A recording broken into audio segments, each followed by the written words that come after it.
Chapter 9-10. The third chapter. Bai Qifeng no longer wanted to live. His only thought now was to fight with his life on the line.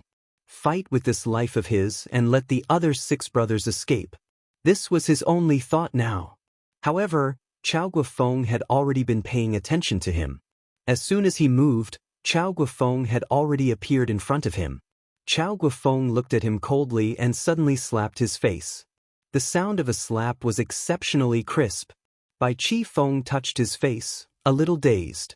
For almost 1,000 years, no one had ever slapped him. But today, he had been slapped in front of everyone's eyes. But in his heart, he did not have any resentment. Comfortable now? Chao Guofeng Lengleng looked at him. Do you know that those people are waiting for you to rush over so they can break through? Do you know that the moment you rush out, the lives of the 7 brothers and the future of the Misty Mansion will all be buried in your hands?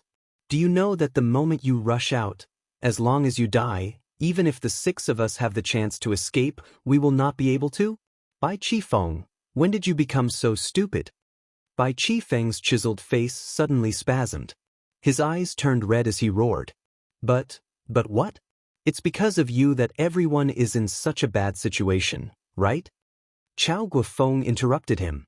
Now that things have come to this, what's the use of rushing out like this? Everyone will remember this debt for you.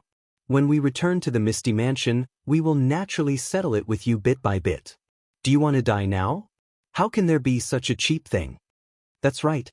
Second brother Bai, you owe everyone, we will naturally settle it with you slowly. We will not let you off just like this. Using death to atone for your sins is too easy for you.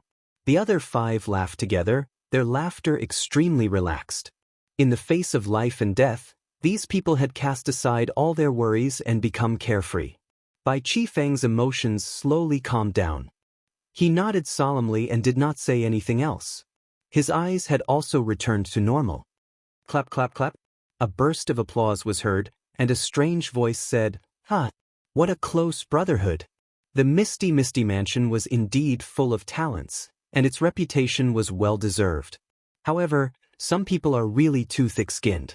If I made such a mistake and implicated my brothers, I'm afraid I would have drawn my sword and killed myself to atone for my mistakes. How could he still have the face to strut around in front of his brothers? The thickness of a certain someone's skin is truly unparalleled in the world, unprecedented in both ancient and modern times. This has truly broadened my horizons. I'm truly in admiration. Bai Qifeng scoffed and was about to speak when he suddenly realized something. Big brother, we need to rush over as soon as possible. This person has no intention of making a move and is just rambling here and there. He's probably waiting for the enemies to rush over and launch a pincer attack on us. Chao Guofeng was shocked as he replied, "That's right. Brothers, follow me and kill our way out."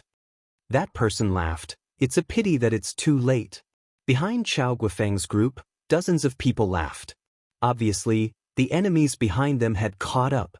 Chao Guofeng did not even turn his head as he shouted, "Bai Qifeng will take the lead, and the other 5 will be the support. Everyone, use all your strength and charge over. Success or failure, it all depends on this one move." Bai Qifeng roared, and with a whoosh, his white robes stirred up a gust of wind.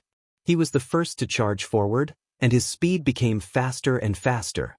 Just as he was about to charge out of the cave, the edges of his white robes suddenly started emitting a faint green smoke. In this desperate situation, and under the extreme guilt in his heart, Bai Qifeng actually broke through his original shackles, and unleashed a peak level of power that he had never unleashed before in his life. The other 6 followed closely behind him, like the sharpest swords, intending to break through the last bit of darkness and rush towards the endless light. At this moment, a clear shout rang out behind them, and the enemies that were chasing behind them also charged forward. Bai Qifeng took the lead, charging forward like a bolt of lightning. Suddenly, in the midst of his high speed, his long sword let out a shrill cry and left its sheath, turning into a blazing white light, brilliant and vast, piercing out. The instant the long sword pierced out, Bai Qifeng's eyes turned blood red, and his long hair fluttered backward with a whoosh. His head was forward, and his feet were behind. After flying less than 3 zhang, that cluster of sword light had already become as thick as a cylinder. Sword chi shot out in all directions, emitting an incomparably resplendent light in the darkness, and it continued to grow thicker and thicker. It was like a nuclear bomb exploding in this dark space. The sharp sword light shot out, and the instant it reached the enemies, a terrifying sword cry rang out behind by Qifeng. The speed of this sword was several times faster than the speed of sound. The most terrifying body and sword as one. Bai Qifeng's body and sword as one this time had completely surpassed the limits of body and sword as one. Everyone be careful, attack together. Work together to take care of this lunatic first. The enemies on the other side roared, and more than 10 people leaped up at the same time. Sword light shot out like rainbows, meeting Bai Qifeng head-on. And the other 5 people from the Misty Mansion had also arrived. Following closely behind Bai Qifeng's sword, the 6 holy emperors also attacked with full force. Victory or defeat depended on this strike. If this attack was blocked and they could not charge out, then the 7 people from the Misty Mansion would immediately be caught in a pincer attack. Among the 7 holy emperors, it would be difficult for even one of them to survive. Endless anxiety flashed in the eyes of the leader on the other side. He cursed loudly. **T. Before he could finish his words, the Xian Qi from both sides had already collided.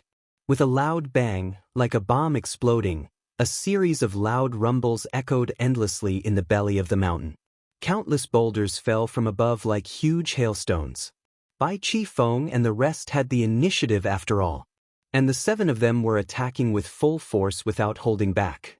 This kind of tragic aura was enough to make an army of 10,000 retreat. After this clash, both sides could feel that the strength of the other side had reached a considerable height. Bai Qifeng's sword light did not falter, and he charged forward fiercely again, forcefully blocking the majority of the opponent's attack with his own strength. Right now, Bai Qifeng only had one simple thought: charge out. He must definitely bring his brothers and charge out. On his white robe, new sword marks and scars kept appearing, but he didn't seem to notice. In just a few short moments, hundreds of sword marks had already appeared on his body. The leader of the black-robed men attacked with all his might, but he was forced to retreat step by step. Wherever Bai Qifeng's sword wind passed, the black robes on his body would be cut into pieces like black butterflies, scattering down like ashes. Chao Guofeng, who was in the middle of the 7, immediately saw a purple belt on the opponent's waist. He could not help but howl in grief and indignation. "It's really you guys?" His voice was filled with rage and disbelief. The purple gold protectors of Hermitage had this kind of purple belt on their waists, and the people of Illusory Blood Sea usually dressed like this. Then, the ones who ambushed the 7 of us were really people from the 3 Holy Lands? Chao Guofeng only felt that he was about to faint from anger. He only had a vague suspicion just now, but now that the evidence was conclusive, there was no longer any room for doubt. "You guys spoiled our plans, provoked us, and even forced us out of Chrysanthemum City, and now you actually want to ambush us here? In this world, there was actually someone who could do such a shameless thing? No wonder they were so cruel to that free and natural physique youth. It must be because of him, or to frame the evil monarch. No wonder they had to wear those black robes that only the evil monarch subordinates wore. A scheme to shift the blame to Jiangdong.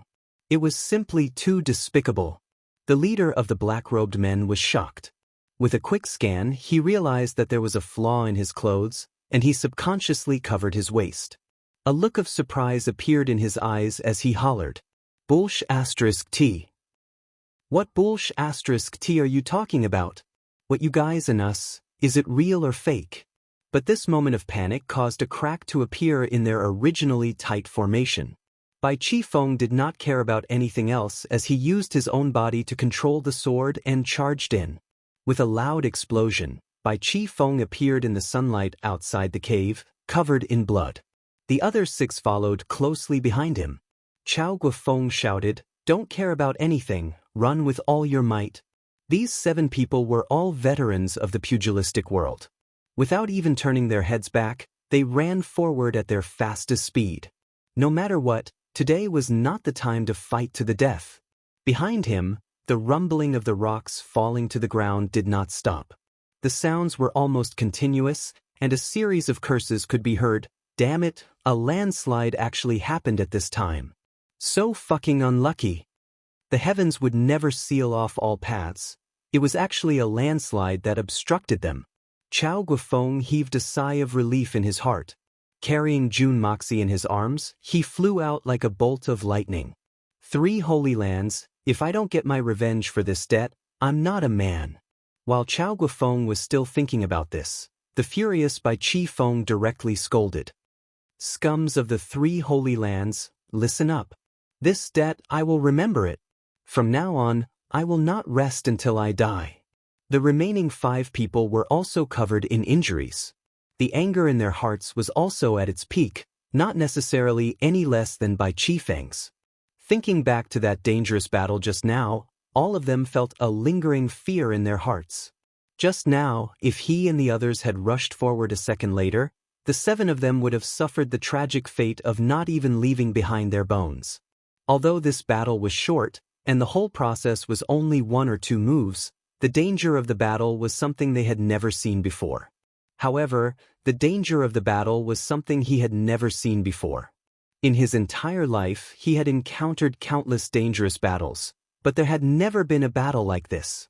In that short exchange just now, no matter which one of the 7 people, they had all been on the edge of life and death dozens of times. Just now, they were in the middle of the battle and only had the thought of escaping, so they did not feel it. But thinking back now, they were all covered in cold sweat. Running in the wind on the empty road, this kind of cold feeling made their scalps go numb. Chapter 9:11. Seeing the 7 holy emperors of the Misty Mansion moving further and further away, the black-robed men finally stopped panicking. They looked at each other and laughed. One of them said, "After today's matter, I'm afraid that the 3 holy lands and the Misty Mansion will be in a stalemate. Young Master's plan is really sinister. It might not be so easy. After all, both sides have their superiors restricting them. However, even if it doesn't reach a stalemate, both sides will not be able to cooperate like before." Another person rubbed his chin and said, "Also, the 7 holy emperors of the Misty Mansion are really strong. Even in such a disadvantageous situation, they still had to face the combined attacks of the 10 of us. Yet, they were still able to forcefully break through, and even caused many of us to suffer heavy injuries. The reputation of the Holy Emperor of the Misty Mansion is indeed not in vain." The black-robed man who spoke took off his mask, revealing a cold face that seemed to be carved out of white jade. If Chao Guofeng saw it, he would definitely exclaim in shock, "How could it be you?" This person was the violent gale sword god, Feng Wanyun. Without a doubt, the others were also Jun Moxie's men. This ambush was originally part of Jun Moxie's plan. Giving away a seedling with the free and natural physique for no reason. If there were no follow-up plans, who would believe that such a good thing had fallen from the sky? Thus, Jun Moxie had meticulously arranged this ambush operation. Of course, this was just a show. No matter what, they would definitely go easy on the other party. If they really killed all 7 holy emperors, Jun Moxie would really not be able to find a place to cry even if he wanted to. That's right, we have 11 holy emperors. The others also started discussing and took off their masks one by one. Who else could it be other than the holy emperors who were guarding the 9 serenities and 14 masters? At this moment, the people in the cave had also come out. Although there were many of them, they were not of much use in the battle between the holy emperor. These were all members of the Heaven Destroyer and Spirit Devourer, and the strongest among them was a 4th-level saint. Although this was already very strong, against Holy Emperor-level experts like Chao Guofeng and the others, it was still useless. Once he came into contact with it, he would only be courting death. No wonder they were only shouting at the back and didn't make any move to charge forward. There was a huge amount of exaggeration in this.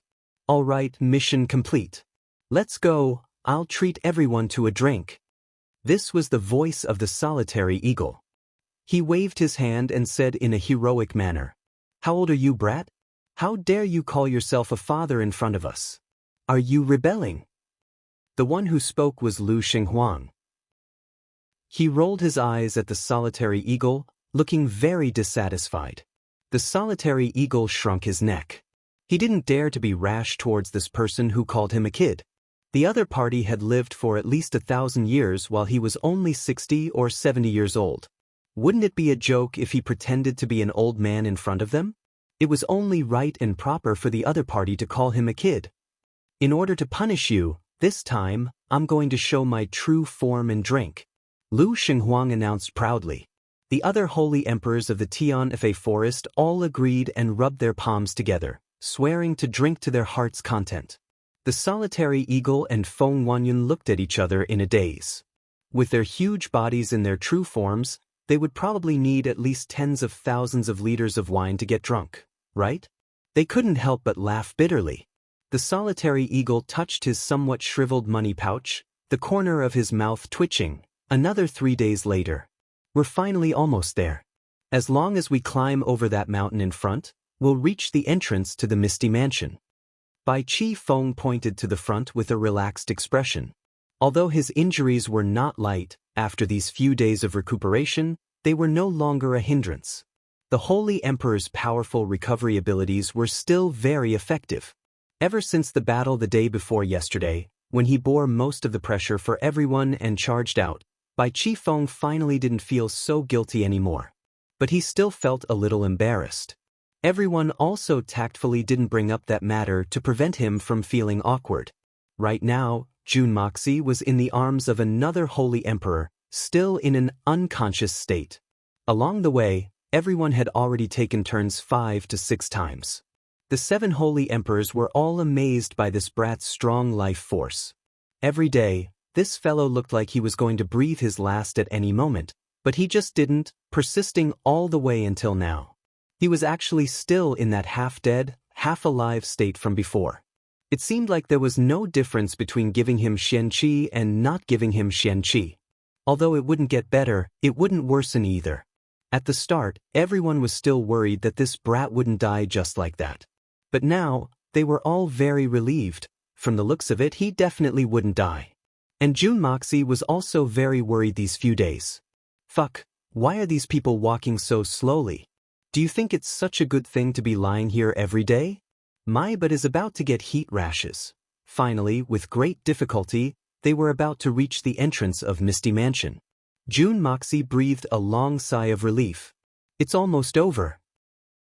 Later, if the doctor in Misty Mansion treats me, I will definitely give him face. I just need a dose of medicine to wake up, and then I will quickly get up and thank him profusely, but facts often proved that there was nothing wrong with the saying, the road to happiness is strewn with setbacks. Just when the holy emperors were excitedly discussing the various follow-up matters after entering Misty Mansion, and then what to do, suddenly, there are only 7 of you, and you still want to hide in Misty Mansion. This young master has been waiting for you guys for a long time. A gloomy voice came out. How can anyone who hurts this young master escape so easily?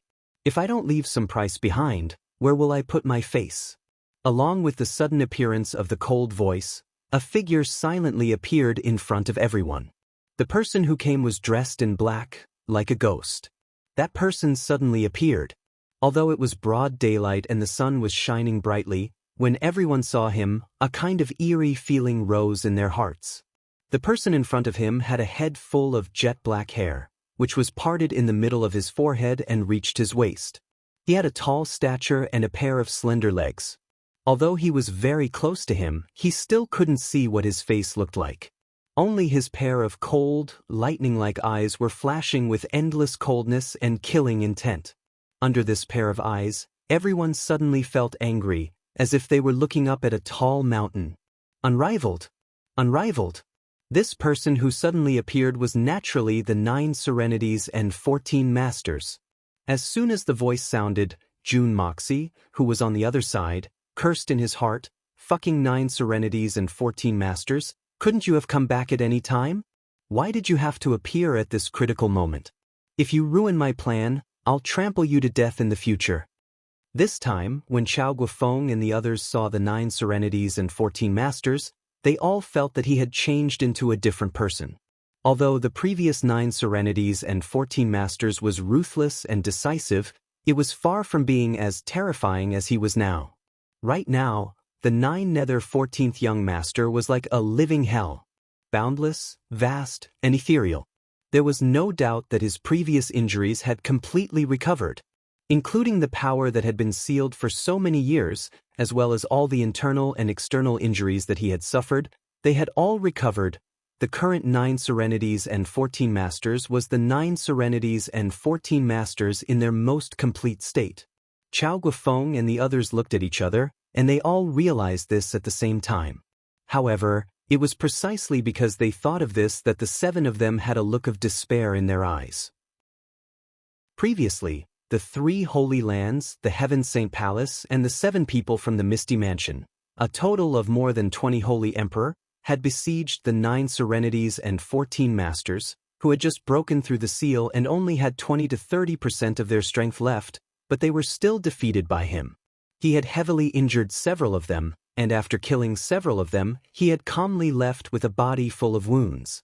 Now, out of the more than 20 holy emperor, there were only 7 people left. And the 9 serenities and 14 masters on the other side was in their most powerful state. How were they supposed to fight this battle? Chao Guofeng's face was ashen. He stepped out from the crowd and said indifferently, "Since 14th brother has come to our door to collect the debt, then we, who owe the debt, will naturally not run away. What do you want to do? Just say it. Sooner or later, a person will be stabbed in the head in the pugilistic world. The 7 of us have long been prepared for today's matter and have been looking forward to it for a long time. To be able to die in the hands of the famous 9 serenities and 14 masters is much better than dying in a sickbed. Please." The 9 serenities and 14 masters laughed strangely and said, "Do you think that if you put on an expression of facing death calmly and passionately facing death, this young master will recognize a hero and give you a way out? Let me tell you, it doesn't matter if you kneel down and beg for mercy, fight to the death, or wait to be slaughtered, the result will be the same. In today's world, I believe that no one can save the lives of the 7 of you."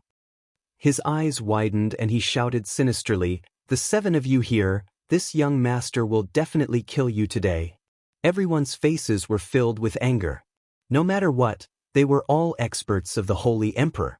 How could they allow themselves to be humiliated like this? Death was one thing, but this punishment was something that they would politely decline. The eyes of the 9 serenities and 14 masters flashed coldly and he floated forward expressionlessly. Just at this time, a voice as soft as the buzzing of a mosquito sounded in the 9 nether 14th young master's ears. "My God, can you not toy with me like this? It wasn't easy for me to trick them into bringing me into the misty illusory manner, but you came to mess things up. Do I have such a deep hatred for you?" The 9 serenities and 14 masters was stunned. His cold eyes looked in the direction of the voice and saw Jun Moxie wrapped up like a dumpling. He could not help but smile bitterly in his heart. Chapter 9:12. 2 hours in 1. A whole 14 hours. Writing, pushing. Oh my God, I'm useless to the extreme. It's already 3:30 in the morning. No. Today, this young master must get rid of these bastards. Otherwise, where would I put my face? The 9 nether 14th young master's anger soared to the heavens. Why are you master and disciple doing this? I'm not related to you. Why should I listen to you? Even if I owe you a favor, you can't make me lose my freedom. Why do you have to stick your nose into my business? How can I live like this? Fuck. You owe me a simple favor? You're simply ungrateful. You've wasted my master's painstaking efforts. He didn't hesitate to consume a great deal of his own cultivation and even risked his life to save you. My master is the most chivalrous, gentle, courageous, and sincere towards you. It wouldn't be an exaggeration to say that his kindness is the same as giving you a new lease on life. Now, you've actually come to destroy the wonderful plan that we've laid out for a long time.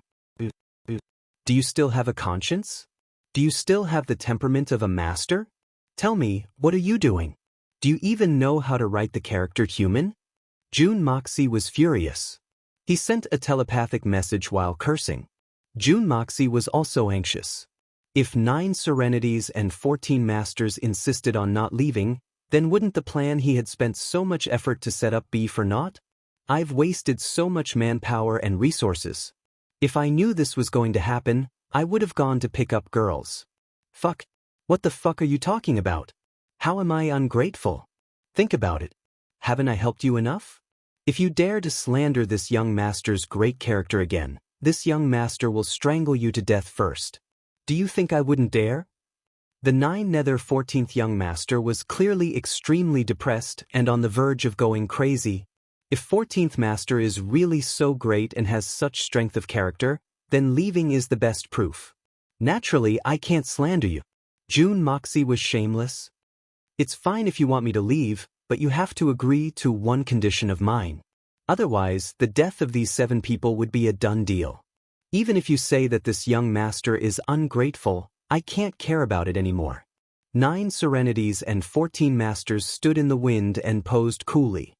He used his aura to suppress the 7 holy emperors in front of him. What is it? Say it. As long as I can do it, I'll do my best. What kind of person was young Master June? Even though he promised, he still left some leeway. If the 9 Nether 14th young master's conditions were too difficult to fulfill, he would naturally have to reconsider. I believe that you've gone through so much trouble to enter the misty illusory manor. You're definitely not doing anything good. You might as well do it more thoroughly. 9 Serenities and 14 Masters still had the arrogant look of a master, but his tone sounded wretched to June Moxie. My personal weapon was lost in the Misty Mansion for some reason. After so many years, I've never been interested in forging another one. It's not as convenient as the original one. Just promise me that you'll help me take it out. It's a very simple condition. Personal weapon? June Moxie was stunned. And this young master had once used the 9 Nether flames to forge a personal weapon, the Divine Tune. In the previous battle, this young master was surrounded by the 3 Holy Lands, the Misty Illusory Manor, and the Tion Fa Beast King, and accidentally lost the Divine Tune. This young master was also trapped in the 9 Nether passageway, and the Divine Tune fell into the hands of the experts of the Misty Illusory Manor. This is the greatest humiliation of my life. 9 Serenities and 14 Masters said, as long as you promise to help me take it out and return it to me, I'll be magnanimous and let those 7 people go. June Moxie suddenly understood. No wonder he didn't use his weapon even when he saw 9 Serenities and 14 Masters fighting so many times.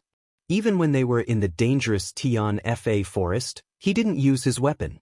So this was the reason. He lost his personal weapon? No wonder he was so angry. This condition is not a problem. Isn't it just a weapon? I'll definitely help you take it out. June Moxie said confidently. He thought to himself, my target this time is the 7-colored holy fruit. In terms of value, it's definitely more precious than your Divine Tune. Since I've already done it, why should I be afraid of doing it again? June Dushao was very sure. But he was also a little sad. To 9 Serenities and 14 Masters, the 3 Holy Lands and Tion Fa were just targets to conquer. The Misty Mansion was the true enemy of 9 Serenities and 14 Masters. But to June Moxie, the feeling that the Misty Mansion gave him was much stronger than the 3 Holy Lands. Because up until now, only 7 Holy Emperors had come out from the Misty Mansion. But the camaraderie between the 7 of them had touched June Moxie greatly. This was true camaraderie. Among the 7 of them, Chao Guifeng's position as the leader was completely unshakable. As for the second place, by Qifeng, although his personality was sharp and extreme, and he often did things without considering the consequences, stubbornly going his own way, it could be said that he had brought many unexpected troubles to the group of 7. Whether it was pouring leftovers into Hijichio's bed, or clashing with Jean Mubai in Chrysanthemum City, or leading the fire into a death trap this time, these were all things that were hard to let go of. In fact, no matter which one it was, as long as the consequences were a little more serious, these people who were standing here today would definitely not be the original group. But the other 6 people did not have a single word of complaint. When there was no trouble, everyone would bicker. It did not matter. But when there was trouble, they would work together to face it and solve it together. No matter how this trouble came about or who it was for, there was only one sentence: brothers' trouble was their own trouble. Not a single one of them had said this before. But they did it with their actions. This was what was truly rare and commendable. When Jun Moxie saw the 7 of them, he would often feel a trace of warmth in his heart. At this time, he would unconsciously think of Tang Yuan. If there came a day when he couldn't handle the trouble anymore, that fatty would definitely stand up for him. He would not consider whether he could handle it or not, only knowing to stand up for him. He would rather burn all the fat on his body to support him with all his might. That wretched silk pants in the eyes of the world, that unambitious fatty, was such a person. That fatty was his friend, the only friend in his past life and this life, the only friend he acknowledged. Towards such a relationship, Jun Moxie treasured it very much, and even felt touched. And towards someone who could have such a relationship, Jun Moxie also did not want to hurt him. He really did not want to hurt him. Also, there was Chao Guifeng's love for him. He was willing to sacrifice his own lifespan in order to heal his injuries and extend his life. This was a huge favor. Although he was not injured at all, and that treatment was a passive acceptance, and it could even be a complete scam. Although Chao Guifeng did it out of love for talent, and in his bones, it was for the future of the misty illusory manner, and he did not know his true identity. But this wholehearted love had truly fallen on him, and he could clearly feel it. Jun Moxie didn't want to hurt Chao Guifeng even though he had received this love through a coincidental deception. But he didn't want to harm Chao Guifeng. It was not entirely because he wanted to return the favor, but because of that true love. Jun Moxie did not want Chao Guifeng to lose a lot of his lifespan because of this. Therefore, he did not hesitate to reverse the art of unlocking heaven's fortune to compensate for Chao Guifeng's depleted life force. He even strengthened Chao Guifeng unknowingly, extending his lifespan. Therefore, when the 9 serenities and 14 masters appeared with killing intent, Jun Moxie was so anxious to stop the 9 serenities and 14 masters. Because he could not allow himself to watch these people die in front of him. It was not entirely because of the 7-colored holy fruit that was right in front of him. It was also because of his own conscience. Jun Moxie could take by force, he could swindle, and he could even completely ignore the so-called benevolence, righteousness, and morality. But there was a precondition. He could repay kindness and enmity with a clear conscience, and he could never let his own conscience be blamed. As long as his conscience was at peace, even if it was murder and arson, he could do it with a clear conscience.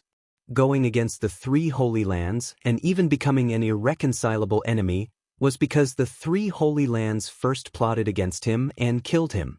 Therefore, Jun Moxie could kill without any psychological burden. Even if all the people from the 3 holy lands were sages, Jun Moxie could still kill them without any pressure. But facing the Misty Mansion, it was completely different. To Jun Moxie, the Misty Mansion was an extremely unfamiliar place. The people in the Misty Mansion had never taken the initiative to infringe on Jun Moxie's interests. Moreover, this time, it was Jun Moxie who took the initiative to attack the Misty Mansion, just because an innocent man would get into trouble because of his wealth. It was because the Misty Mansion had the 7-colored holy fruit that could keep one young forever. And now, Jun Moxie urgently needed that thing. This reason was enough for Jun Moxie, but to the Misty Mansion, it was an undeserved disaster. But if they asked for it openly, the Misty Mansion would definitely not give it to them. This became the crux of the conflict between the 2 sides. If the Misty Mansion doesn't react so strongly after this incident, then after I successfully cultivate the 7-colored holy fruit in the Hongjun Pagoda in the future, I can compensate them double the amount. Regardless of whether they accept it or not, I really have no other choice now. This is the only way to compensate them in the long run. And the Heaven Saint Palace. I'll deal with it the same way. Jun Moxie laughed bitterly in his heart as he muttered to himself. If you treat me sincerely, I'll save 7 of your lives. Although you may not know, I have no qualms about it. Do it happily. There are some things that we know we're doing wrong, or perhaps we're doing it too selfishly. But if we let June Moxie be like those old fellows in the Heaven Saint Palace, turning into a pile of bones in just a few hundred years, and live alone for thousands of years, June Moxie would definitely not be able to do it. Therefore, on this matter, June Moxie was willing to be completely selfish. If he couldn't even take care of his own family, how could he talk about the rest of the world? This sentence might be a little biased, but it was not without reason. Hearing June Moxie's agreement, the 9 Serenities and 14 Masters snorted and said, "Kid, you've promised me, don't forget it. Otherwise, even with your master's protection, I'll still kill you." June Moxie snorted and said confidently, "Even if I really forget it, what can you do?" Chao Guofeng and the rest knew that they were going to die, and their faces were full of despair and tragedy. Facing the fully recovered 9 Serenities and 14 Masters, unless the Misty Mansion and the Holy Land's Holy Emperor experts, as well as a few old seniors attacked together, there was no way they could suppress him again. There were only 7 of them in front of them, and the difference in strength was too great. They were probably not even qualified to make the 9 Serenities and 14 Masters vomit blood. The 7 Holy Emperors were in an atmosphere of extreme despair, but the 9 Serenities and 14 Masters had been standing there ever since they came out, putting on an incomparably pretentious pose and not saying a word. "Fuck, if you want to kill, just kill. Will it kill you if you want to cut? What do you mean by leaving us here? Are you playing a game of cat and mouse?" The Holy Emperors cursed in their hearts. "Lunatic." Just as he was feeling uneasy, he suddenly saw the 9 Nether 14th young master furrow his brows and raise his head to look at the mountain in the distance. With an extremely dejected tone, he cursed. "Fuck, what's going on? Why did he come out again?" Finishing his words, he shot up from the ground and disappeared without a trace in the blink of an eye. He did not even have the time to say a word and just left in a hurry. What was going on? Seeing this, the 7 Saint Emperors were at a loss. "You came here to fight and kill, so why did you leave just like that after letting out a nonchalant fart? You are indeed a lunatic. You really cannot use common sense to judge him, ah." But the result was still good. At least the danger of death was temporarily averted. Just this point alone was better than anything else. "Everyone leave quickly. This lunatic has obviously been distracted by something else. We must enter the Misty Mansion before he returns. Otherwise, our lives will really be left here. Don't waste any more time." Chao Guofeng was the first to regain his senses. He said in a low and hurried voice as he carried June Moxie and dashed out like a bolt of lightning. Everyone also came to their senses and started moving quickly. Bai Qifeng stayed at the back to bring up the rear, walking at the very back. This was also their tacit understanding. Once there was danger, the strongest leader would charge in front and open a path for his brothers, while the second strongest would stay behind to guard the rear. There was a reason for such an arrangement. If there were any obstacles in front, it would be best if the strongest Chao Guofeng could charge through. But if even he could not, then it would be a waste of time for the others. And Bai Qifeng would guard the rear. Even if the 9 Serenities and 14 Masters caught up, he would be able to delay them with his life, giving his brothers a chance to enter the safety zone of the Misty Mansion. June Moxie was especially appreciative of this arrangement. If it was a normal team, most of them would have the leader in the middle to protect them, letting their brothers go through fire and water while they reap the benefits. There were very few teams like this where a team leader would put himself in danger at any time and place. In the middle of the snow, there was a small tavern. If June Moxie could open his eyes, he would definitely recognize this place. He had been to this place before. It was the small tavern that he stopped at on the way back to fetch his mother. It was also here that he met the supreme assassin Chu Chihuan for the first time. The 7 of them did not stop at all. After passing through the tavern, they walked for a few more li and came to a valley covered in snow. The group walked down the valley. Chao Guofeng waved his hand, and the snow on the ground flew up neatly. On the mountain wall that was originally covered in snow, a strange pattern appeared. Everyone glanced at each other and heaved sighs of relief in unison. Chao Guofeng and Bai Qifeng clasped their palms together. Both of them gave a deep grunt and circulated their full strength at the same time. Two vast and pure xian qi instantly burst out, rising silently from their palms and forming a ball of white mist in the air. Then, it transformed into an azure dragon bearing its fangs and claws, burrowing into the strange pattern on the mountain wall with a whoosh. As the xian qi azure dragon burrowed into the strange pattern, there was a sudden tremor in the air, and a huge door suddenly appeared. It wouldn't be surprising if a door appeared on the stone wall due to some kind of mechanism. But this door did not appear on the mountain wall, but in the void above the mountain wall. Jun Emosia had been using his spiritual sense to observe everything that was happening in the surroundings along the way, and he was also surprised by this sudden change of events. From the looks of it, the person who opened up the Misty Mansion was also an extraordinary person. Jun Moxie could completely feel that the xian qi that Chao Guofeng and Bai Qifeng had released earlier was definitely not ordinary xian qi. At the very least, it was completely different from the ones used in battle. It seemed to be a completely different kind of unique skill, or perhaps, this was the unique power needed to open the Misty Mansion. Just as he was thinking, he felt his body being carried up. Then, with a slight tremor, he felt as if he had arrived in a void. Only after a long time did she feel Chao Guofeng's feet finally land on the ground once again. Misty Mansion? I've finally arrived at this legendary place. And now, there were still 5 months and 10 days until the war for seizing the heavens began. Jun Moxie closed his eyes and pondered. Right now, his side already had 11 Holy Emperor-level experts. Mei Xuan, Solitary Eagle, Feng Wanyun, and the 8 old Holy Emperor Beast Kings of Tian Fa. Including himself, it would be 12. But those 8 Beast Kings were the seniors of Tian Fa after all, and had dominated the Tian Fa forest for a long time. It would not be easy to control them. And he did not think of controlling them. The current situation should be enough.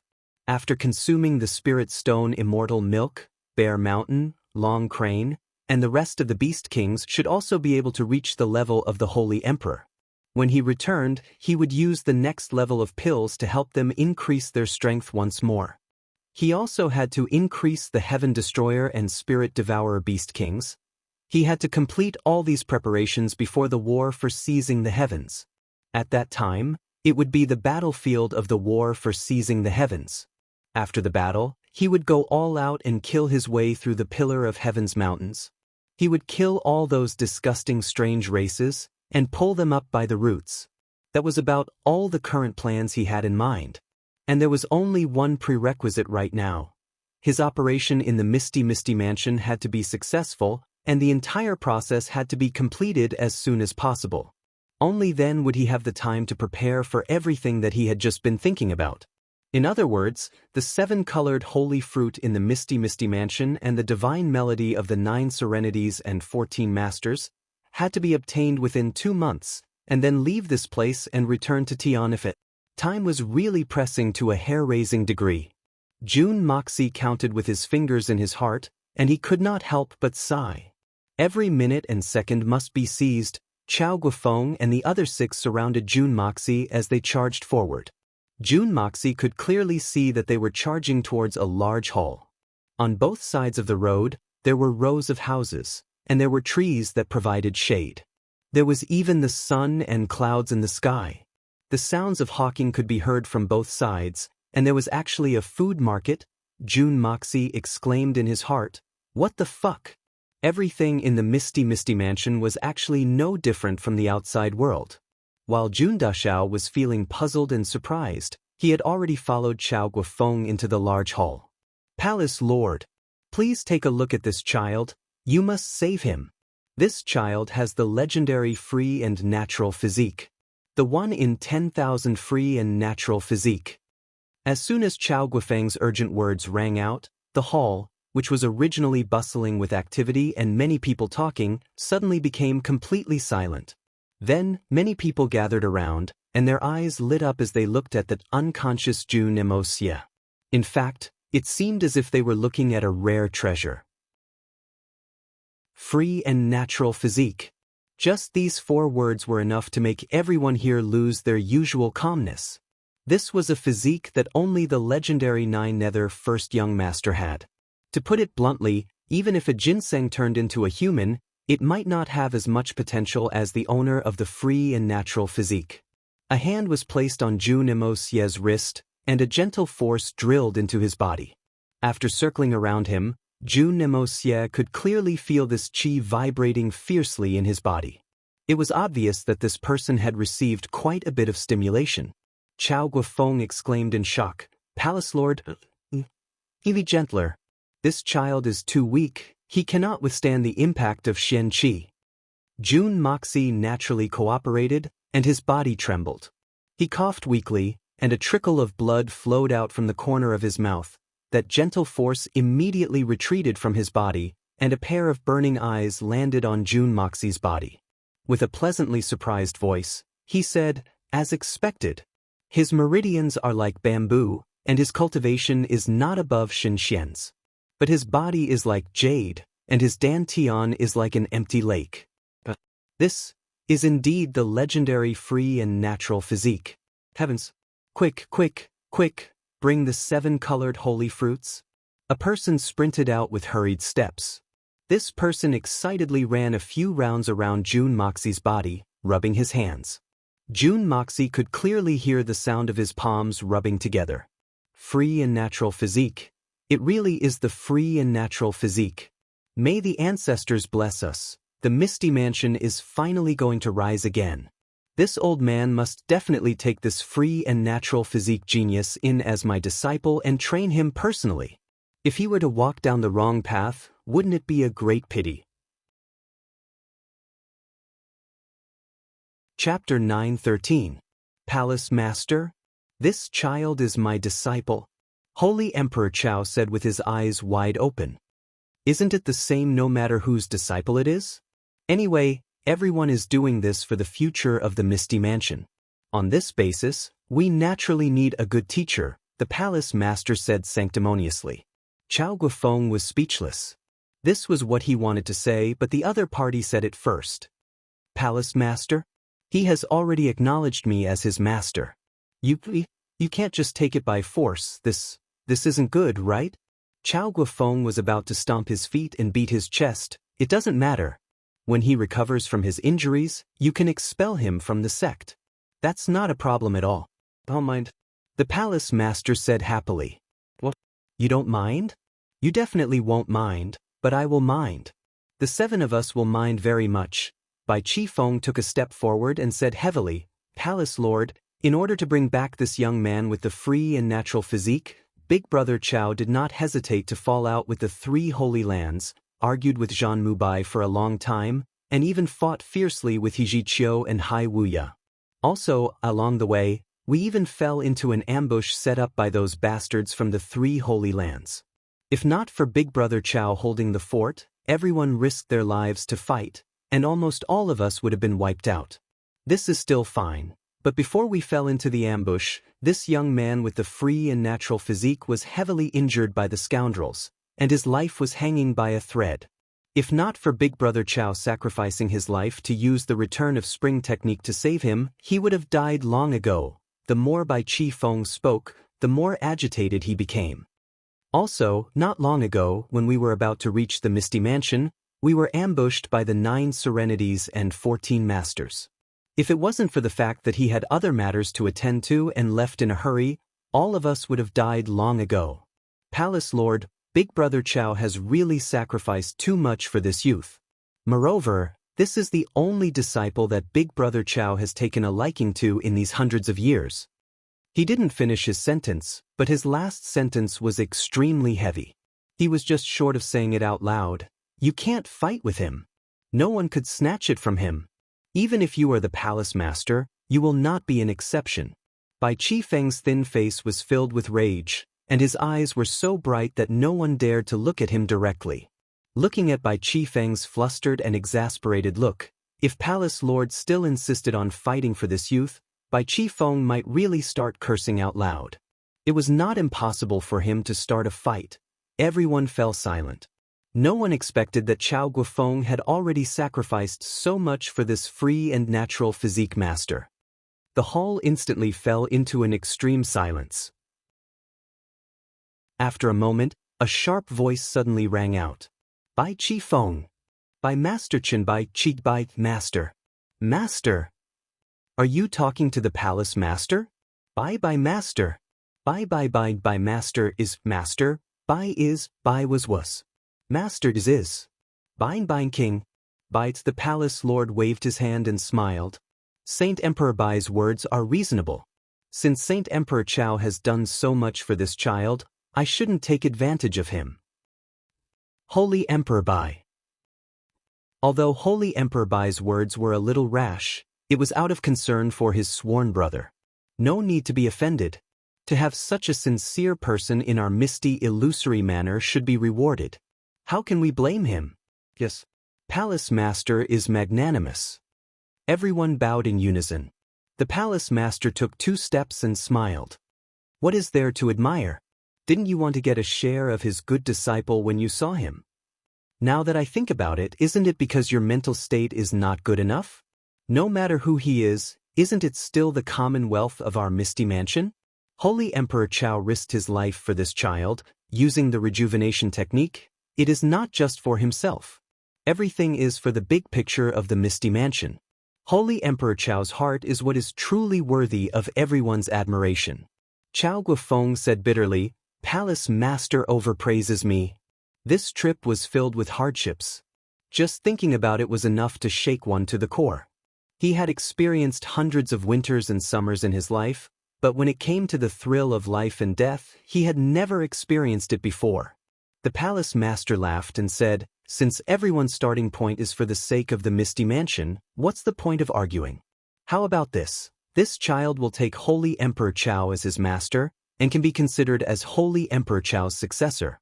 However, other than Holy Emperor Chao's teachings, if anyone has any unique skills, please don't be stingy. Just find a time to pass it down. The earlier a prodigy with the free and natural physique matures, the earlier our misty illusory manner grows stronger. What do you all think? Palace Master is wise. This suggestion is just right. We agree. Everyone bowed. Just at this moment, a series of hurried footsteps could be heard from afar.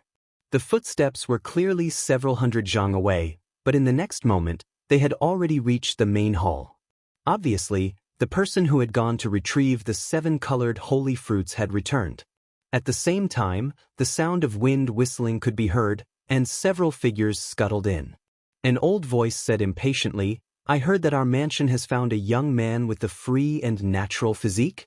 Following that, there were many voices asking questions, the messy voices filled with anxiety and disbelief. After all, this news had come too suddenly. A legend was about to appear in front of their eyes. Even these secluded experts with hundreds and thousands of years of cultivation could not suppress their agitation. In the next instant, 7 to 8 old faces were already hovering above Jun Moxie's body, as if they were looking at the most exquisite work of art. They looked at Jun Moxie with infatuation, as if they were admiring the most beautiful treasure in the world. Following that, 7 to 8 hands touched him from head to toe, from top to bottom, touching everywhere. Jun Moxie almost jumped up uncontrollably. Heavens, great earth, I'm actually being touched by a bunch of old fellows. Fuck, why do I feel like I'm a Japanese porn star? As expected, it's the legendary free and natural physique. The old fellows were all stunned, their voices sounding as if they were in a dream. The legend had really appeared in front of their eyes, and all the experts present were filled with endless praise. Such a miraculous talent was indeed extraordinary. There was no need for them to worry about not having a successor. This genius is already injured to such an extent, why aren't we treating his injuries? One of the old fellows stomped his feet in anger, scratching his ears and cheeks anxiously. If he were to die, what should we do? Black lines appeared on everyone's faces. If it wasn't for you bunch of old fellows, we would have to confirm whether this lad really has the free and natural physique before making a decision, lest we waste our mansion's guardian spirit fruit. At this time, the 7-colored holy fruits should have already entered the lad's stomach. Who knows, he might have already recovered from his injuries. But now, you guys are blaming others. The palace lord coughed twice and said, Senior uncle, there's no rush. This youth's life isn't in any danger for the time being. Why isn't his life in any danger? What's with your eyes? From this old man's point of view, there's a huge danger. This place has already turned black, and even his tongue has hardened. He might turn into a corpse of the free and natural physique anytime. And you still say there's no rush. Your brain must have been flooded with water. The old man jumped up, spittle flying everywhere. Clearly he was really anxious. Otherwise, even if his status was above the palace lord, he wouldn't dare to speak to the leader of a land in such a manner. The palace lord coughed repeatedly and instructed, "Hand over the holy fruits." He had already decided to ignore these few old fellows. If he continued arguing with them, this free and natural physique prodigy might already be dead by the time he finished arguing with them. With a light potch sound, as though something had been opened, a strange fragrance wafted out. In an instant, the entire hall was filled with the fragrance of orchids and musk. With just a whiff, one would feel a refreshing feeling in their heart, and their spirits would be roused. The palace lord personally took the holy fruit and walked to Jun Moxie. With a light flick of his finger, a crack appeared on the skin of the fruit, and the ripe flesh inside instantly melted into a spiritual liquid. Following that, Jun Moxie felt a pinch on his chin. His mouth opened slightly, and an ice-cold liquid entered his mouth. It flowed down his throat and down his esophagus. Sweet, really sweet. Licking it but not greasy. Too delicious. Jun Dushao was savoring the aftertaste, his mouth agape as he waited for the next one. Such a delicious fruit, eating 8 to 1,000 a day wouldn't be too much. Following that, another fragrance wafted over, and another ice-cold liquid entered his mouth. Jun Moxie waited happily to enjoy it, but who knew that this time, an extremely astringent taste would appear on his taste buds, and he almost retched. Thankfully, Jun Dushao still remembered his identity. His body was heavily injured and he couldn't move, so he could only endure it. Was this the 7-colored holy fruit or the Chinese gold thread? Fuck, so bitter? Even the Chinese gold thread wouldn't be this bitter, right? Just as his thoughts were running wild, another liquid entered his mouth. This time, it turned into a spicy taste. If not for the fact that Jun Moxie had the art of unlocking heaven's fortune, which allowed him to freely control the changes in his body, he would probably be sweating profusely from the spiciness. Before the spicy taste could fade, another sour taste followed. Jun Dushao felt as if he had been tossed into a jar to soak. It was too sour, really too sour. Before he could think further, the salty taste arrived again. Just like that, sour, sweet, bitter, spicy, and salty, the 5 tastes of life were tasted one by one. Fortunately, the 6th taste was relatively simple. There was no taste at all, just like plain water, and it could adjust the taste buds. The 7th taste that followed was an indescribably strange taste. It was as if all the different tastes of life were gathered in this 7th fruit for a meeting. Even despair, sorrow, joy, comfort, sweetness, and all the other feelings of life came together. A total of 7 holy fruits were swallowed in succession. Jun Moxie suddenly felt a burst of flames rising from his dantian, and in an instant his limbs and bones were set ablaze. The 7 enormous forces, after rushing around in his body for a while, converged into an even larger torrent at the location of his dantian. Then, with an abnormally slow and steady speed, it slowly but firmly rushed into his meridians. Tragic, I haven't slept for more than 40 hours. This plot is tormenting me to the point of breaking down. I've written it and I've written it, and I've written it again. The plot is ready-made, but I just can't find the feeling. I'm sorry about yesterday's matter. Yesterday, I suddenly felt that the arrangement of so many things wasn't right. I sat in front of the computer in a daze for an entire night, and didn't write a single word. Chapter 9:14. Wherever it passed, the fake scars would instantly recover their original vitality. One had to know that although these wounds were faked, in terms of the degree of destruction, they were not inferior to real serious injuries. Otherwise, how could they have fooled so many experts? But such serious injuries, after the holy fruit flowed through them, actually completely disappeared without a trace. The effects of this 7-colored holy fruit were indeed extraordinary. After clearly sensing this, Jun Moxie was secretly delighted, because he could feel that other than the shocking effects of this holy fruit, there was another benefit to it. That was, its medicinal effects were extremely slow. To the human body, it only had a nourishing effect, and did not have any destructive effects. In other words, even if it was a normal person who had never cultivated any Xian Qi before, eating these 7 holy fruits would definitely not cause their bodies to explode. Just this effect alone had already surpassed too many legendary treasures. Even the miraculous pills recorded in the Hongjun Pagoda could not compare. If they had these holy fruits, then wouldn't that mean that Guan Qinghan and Dugu Xiaoyi could both consume them without worry? And in this entire treatment process, there was actually no need for any external assistance. Everything was just the energy of the holy fruit, and it was enough to complete the entire treatment process. Just like that, the palace lord and the rest watched attentively while listening to Bai Qifeng and the rest narrate their encounters on the way out. The energy of the holy fruit flowed slowly and steadily, gently but persistently, nourishing Jun Moxie's body. When Jun Moxie felt the energy of the holy fruit passing through the Shaozhong acupoint in his chest, Jun Moxie knew that it was time for him to wake up. If he still did not wake up, he would really be thrown out like a corpse by these old fellows. Even if he was not a corpse, he would be treated like a living dead, and so, Jun Dashao groaned softly and slowly woke up. Opening his lifeless eyes, he weakly looked at the tens of faces above him. His eyes swiveled around, looking at the surroundings, revealing a trace of confusion and pain. Where am I? Didn't I die?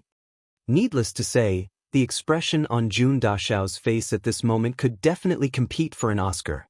The confusion on his face, the fear in his eyes, and the indescribable feeling of unfamiliarity were all so vivid and perfect.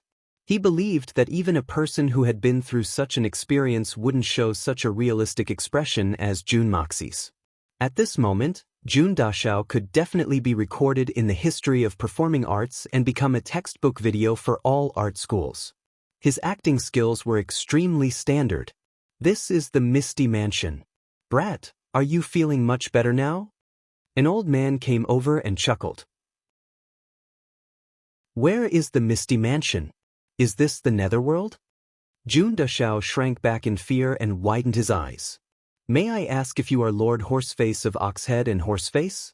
But I didn't do anything bad in the world of the living. I'm wronged. Lord Horseface? The old man's face instantly darkened, and his long horse-like face immediately became conflicted.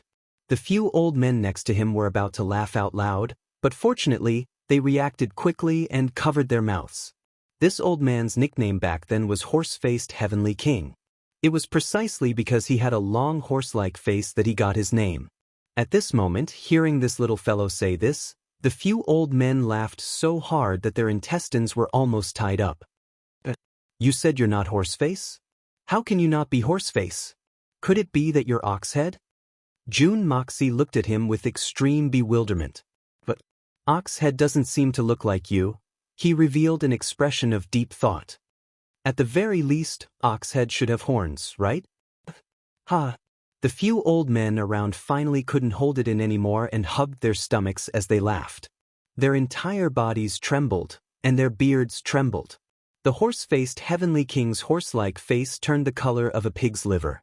He exclaimed in exasperation, I'm not Horseface. Nor am I Oxhead. You bastard, I'm a human. I'm sorry. Jun Moxie hurriedly apologized. Then, he turned around and said innocently, a human? You said you're a human? Although you look somewhat like a human, how can there be humans in the Netherworld? Are you an infernal judge? I've heard that he's the most like a human, but where are the Book of Life and Death and the Judgment Pen? The horse-faced old man collapsed on the spot. His eyes widened and he couldn't say a word. Ha! Children's words carry no harm, and the wind will eat it. A deafening laughter rang out. It had been nearly 2,000 years since they'd seen this old fellow suffer a setback. Who would have thought that they'd be able to broaden their horizons today? This new kid was simply too amusing. Especially his fearful and innocent expression, Yet he spoke such words that made people spit out rice. It truly caused everyone present to be unable to refrain from laughing even if they wanted to. Just like that, June Moxie's first day in the Misty Mansion was a resounding success. Everyone knew that a muddle-headed kid had entered and had actually treated the Misty Mansion as the Netherworld. Furthermore, the horse-faced Heavenly King had actually become Oxhead, Horseface, and an infernal judge. This matter caused everyone to discuss enthusiastically for a long time, and it also caused the usually peaceful Misty Mansion to become a little more noisy. On the third day after June Moxie arrived at the Misty Mansion, he finally recovered his health. This caused Chao Guofeng and the rest to be greatly gratified. The effects of the 7-colored holy fruit were indeed extraordinary. The physique of a free and natural physique person was similarly different from that of a normal person. The main reason for this was that June Dashao really couldn't lie down anymore. Otherwise, with his injuries, it would be more normal for him to lie down for another 10 days or so. June Moxie even felt that his buttocks were about to develop sores. Also, in these 3 days, he couldn't get a single moment of peace even if he lied down and pretended to be injured. Almost every day, there would be people coming to visit this legendary free and natural physique person. After sending away one batch after another, there was an old man whose teeth were about to fall off who was especially wretched. After carefully inspecting June Moxie's physique, he unsurprisingly clicked his tongue in amazement. This was already a common occurrence. But this old fellow actually undid June Moxie's blanket and took a look at his lower body. After that, he was given a huge fright and said, as expected of the free and natural physique, "What a big one, it's really impressive." June Moxie almost wanted to kick that wretched old face. Fuck, even if it was the free and natural physique examination, it shouldn't be that area, right? That was the crux of a person's privacy. Did he still have any morals? Right now, June Dashao was in the courtyard, sitting on a rocking chair, leisurely basking in the sun. This courtyard was Chao Guofeng's private property. Ever since he came here, June Moxie hadn't gone out at all. The main reason was that he had just arrived, and the free and natural physique was so eye-catching. Thus, he naturally didn't dare to move around recklessly. Of course, the main reason was that Holy Emperor Chao was simply too concerned about this successor of his. Every night, he would come over to inspect the room 5 to 6 times, as though he was taking care of a baby. This attitude didn't seem like he was taking in a disciple. Instead, it was like he was inviting an ancestor back home. Every day, he would take care of him as though it was only right and proper, as though he was happy to do so. If June Dashao ran away in the middle of the night, and Holy Emperor Chao found out that his precious baby was gone, wouldn't he be so anxious that he'd have a heart attack? There were also Bai Qi Feng and the other 6 holy emperors who had returned with him. These few days they were also frequent visitors here. Every day, they would stay until late at night before leaving reluctantly, returning early the next morning. The intentions of the Holy Emperor Chao Guofeng and the other seniors were naturally good. Such a good lad, how uncomfortable, how lonely, how lonely, how lonely. They naturally had to accompany him. This wasn't 3 times, but 4 times, 5 times, 6 times. What they didn't know was that their meticulous care had already caused this free and natural physique person to be on the verge of collapsing, lightly breathing in the air. June Moxie felt that this misty mansion was not too different from the Xian continent in the outside world. Chao Guofeng was currently sitting beside June Moxie, looking at his precious disciple with a gratified expression. Although they hadn't gone through any formal ceremony yet, Chao Guofeng felt that it was better to dispense with all the unnecessary formalities. How could he run away when he was here? This was the Misty Mansion, who would be so shameless as to come and snatch him away. Even the palace lord couldn't snatch him away, so others naturally shouldn't even think about it. This is the legendary Misty Illusory Manor?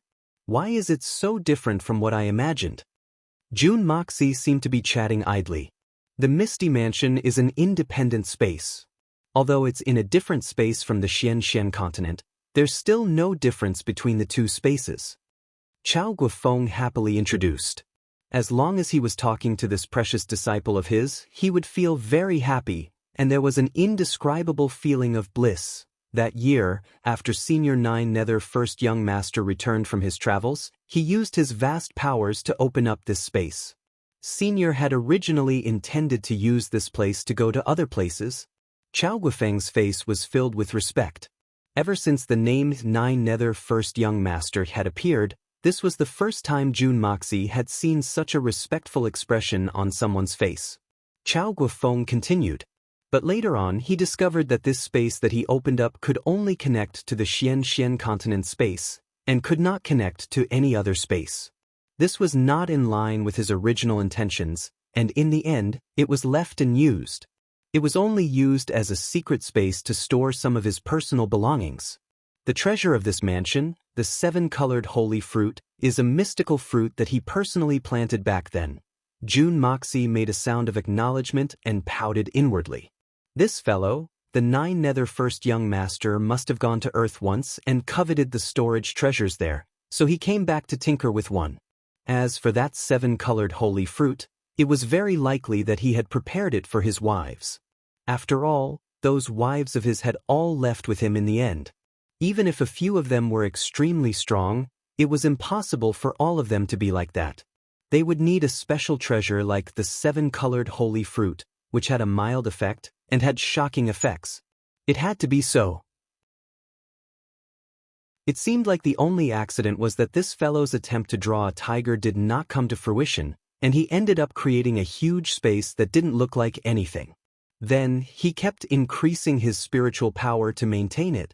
When he reached a certain level, he actually opened up the primal chaos here, and reopened the earth, fire, water, wind, yin-yang, the 5 elements, and the sun, moon, and stars to form a world. Originally, it was said that the first-generation ancestor of the Misty Mansion was the disciple of the 9 Nether First Young Master. So it turned out that the legend was wrong, and that ancestor was actually him. Chapter 9:15. But from Chao Guifeng's narration, the 9 Nether First Young Master seemed to be crazy enough. Apart from opening up a private space, he even wanted to use it as a starting point to create a spatial passageway that connected to other spaces. How extravagant! Jun Moxie was really in awe of that fellow from 10,000 years ago. In short, there is no difference between this place and the original Xian continent. The Misty Mansion can be said to be a whole new world. Perhaps it's a little smaller than the Xian continent, but it's definitely not much smaller. Chao Guifeng smiled and said, "So, the Misty Mansion that people call it doesn't feel like a big place, just a mansion? Actually, it's a big mistake. Our Misty Mansion. How can a mere 3 holy lands compare to it?" Chao Guifeng's words were a little arrogant, but to Jun Moxie, it sounded natural. The Misty Mansion controlled a huge world by itself. Could the 3 holy lands do it? It's been hard on me these past few days. I want to go out for a walk. Can I? Jun Moxie requested. No problem. Chao Guifeng readily agreed. But you haven't fully recovered yet, so don't go too far. I'll send 2 people to follow you. Go out and walk for a while. Don't let your body get too tired. Remember to come back early. Got it? Jun Moxie agreed casually, but in his heart, he was thinking, I wonder if there are any specific territorial divisions of countries or something. Going out to take a look, stroll around, just treat it as a vacation. By the way, there's one thing you must remember. It's best not to go to the main palace of the Misty Mansion for the time being. Chao Guifeng instructed solemnly. It's the place that you walked out of after recovering from your injuries. That place is the foundation of my Misty Mansion. There are countless rare treasures inside, all of which are the rich inheritance left behind by the 9 Nether First Young Master. But there are also countless dangers accompanying it. He warned solemnly, if you find anyone trying to get close to that place or trying to destroy it, no matter who they are, kill them without mercy. Even if you are this old man's disciple, or someone with the free and natural physique, the Guardian will not show any mercy. You're new here and you don't know the rules. If you cause any trouble, no one can save you. Oh, the main palace of the Misty Mansion is the place that produces that fruit, right? Jun Moxie asked innocently. That fruit tastes terrible. It's not even as good as an apple. It only smells nice, but it makes you want to vomit when you eat it. Who would want something like that? Stinking brat. What nonsense are you spouting? Chao Guofeng jumped in fright. That fruit is the most precious treasure of our mansion. Who knows how many people dream of eating it? You actually dare to say that it tastes bad. I've lived here for 800 years, but I've never eaten it before. Don't be discontented. You don't know how lucky you are. Holy Emperor Chao paused and then said, but the fruit tree is not in the palace. Didn't you grow up in the mountains? How can there be a fruit tree in the palace? But there's always a back garden in the palace. This is common sense. Jun Moxie said. What common sense? What do you know? That's just a garden. How can you grow a magical fruit? Who has ever seen a towering tree planted in a palace? Chao Guofeng didn't know whether to laugh or cry. Oh, so the tree is actually quite big. Jun Moxie continued. Of course. That tree is already 10,000 years old. How can it be small? Even if it's a ginseng, after 10,000 years, it should have grown into a human form. Not to mention the rainbow holy tree that was already thousands of years old when it was transplanted here. 10,000 years old, when the fruit ripens and falls, it will turn into a new one. Since it has been 10,000 years, it should have developed into an orchard by now, right? Why can't you eat it with your high status? This doesn't make sense. Jun Moxie said in a roundabout way. Do you think it's an apple or a hawthorn? If it's easy to grow, it would have grown into a forest. But until now, only 2 of them have been successfully cultivated. Even so, they can barely survive. Whether they can bear fruit or not is still unknown. As for the one that bears fruit, it's still the original one. Moreover, it only grows once every 500 years, and every time, it only bears 14 fruits. In other words, if we count 7 fruits as 1, it only bears 2 fruits every 500 years. Half of the 500 years accumulation has been used on you, and you're still talking nonsense here. Chao Guofeng said angrily. So little? How can it be so little? Jun Moxie exclaimed in shock. This time, it's not an act. Only 2 fruits every 500 years. Isn't the efficiency a little too low? Grand Deity Jinyuan's ginseng fruit can bear 30 fruits every time. Not to mention the Queen Mother's Saturn peach, too. How is that enough? Seems like there's only one group left now. How many treasures do you think there are? Chao Guofeng said angrily. Furthermore, for the past 2,000 years, we still have to provide one group for the 3 holy lands. To provide for all-seeing eyes Qiao Ying in the war for seizing the heavens. This means that only one fruit can be produced every 500 years. In these few thousand years, we've only accumulated 3 to 4 groups. You've eaten one group the moment you came, what else do you want? Jun Moxie looked at Chao Guofeng with his mouth agape. Black lines appeared on his forehead. If that's the case, then what's the use of me coming here? Even if I plunder everything, it's only 3 groups, it's not enough at all.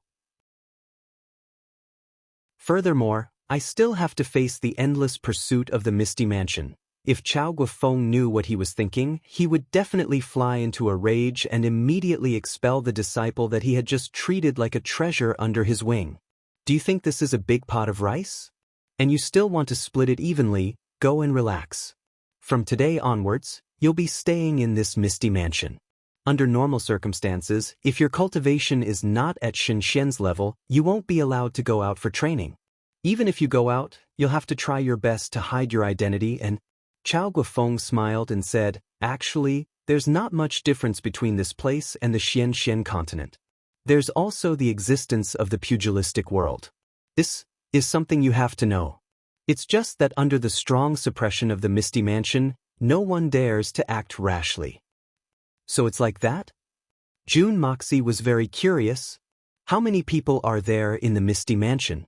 I haven't done a detailed count, but there should be a few million people. Chao Guofeng said. Alright, when you go out, you must remember one thing. There are a few people that you cannot provoke. At least not until you're strong enough. Can't be provoked?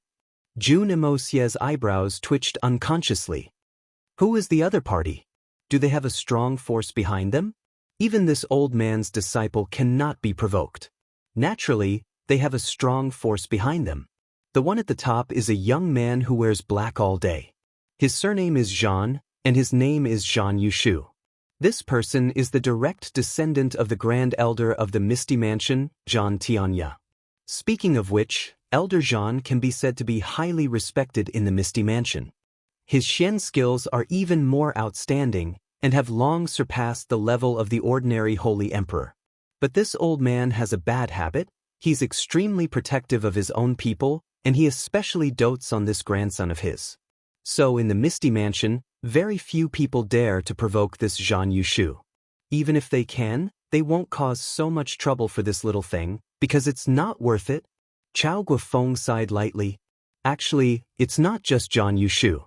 The people of the Misty Illusory Manor do not dare to offend anyone from the Zhan family. This is also why the Zhan family has become one of the few great families in the Misty Illusory Manor apart from the main palace. Other than the fact that Elder Zhan is protective of his own people, he's a very good senior. Jun Moxie nodded and said, Zhan Yushu, young man dressed in black. I'll remember it. Chao Guofeng smiled happily, thinking that his beloved disciple had already remembered his instructions and would definitely not go and provoke that Zhan Yushu.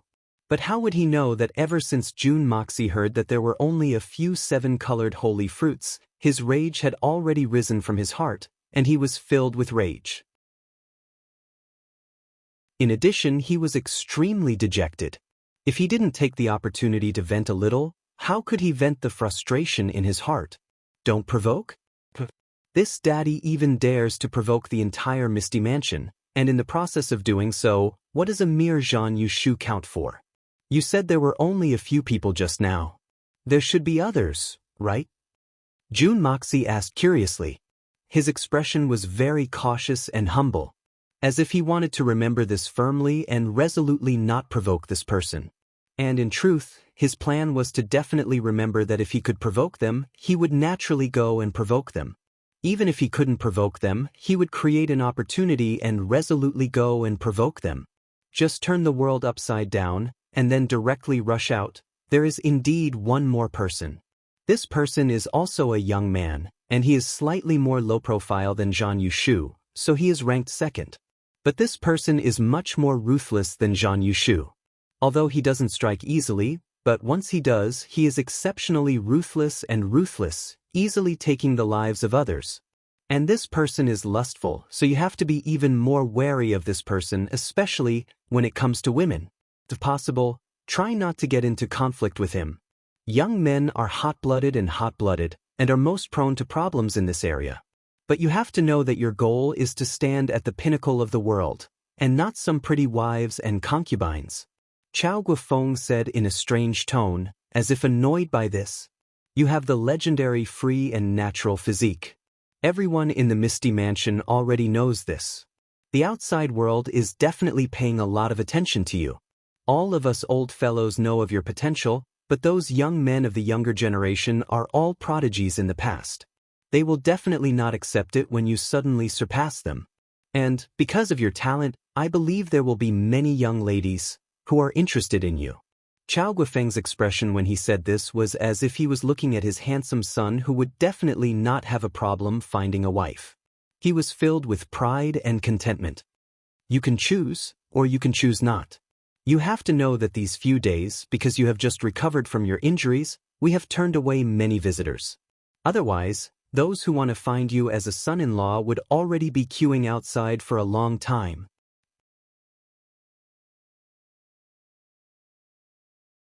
Chapter 9:16. This is too unbelievable. There are actually quite a number of people sending their daughters to the door for selection. This is obviously the treatment of an emperor. Even an emperor might not have such treatment. At least when an emperor is injured, no one would send something like the rainbow fruit to him.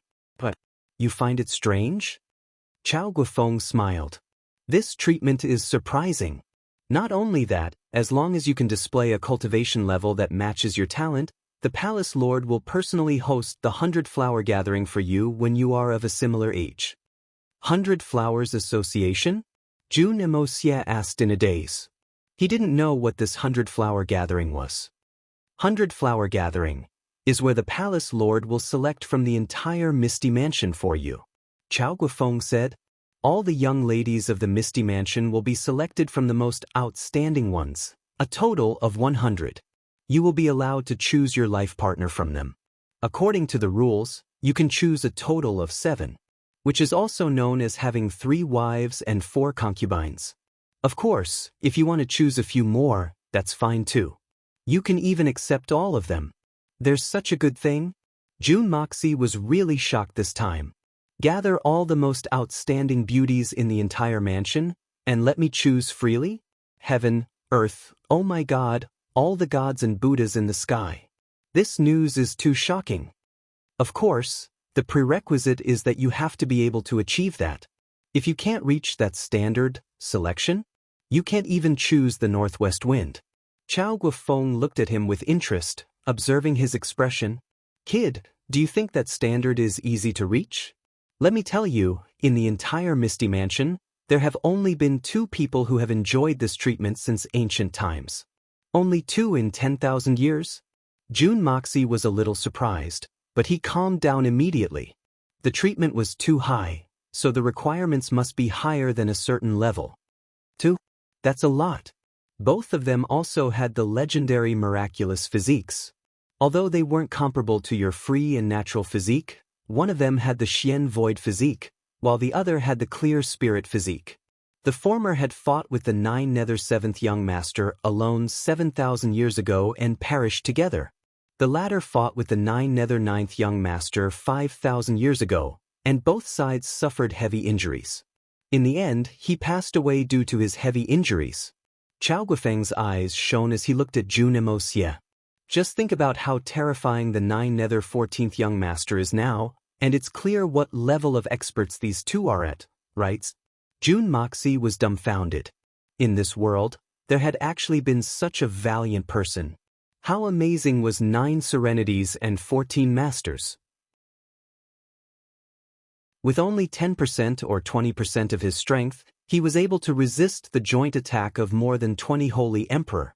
Moreover, he had killed many people in the battle before leaving with serious injuries. Now that he had recovered his full strength, he was truly the number 1 in the world.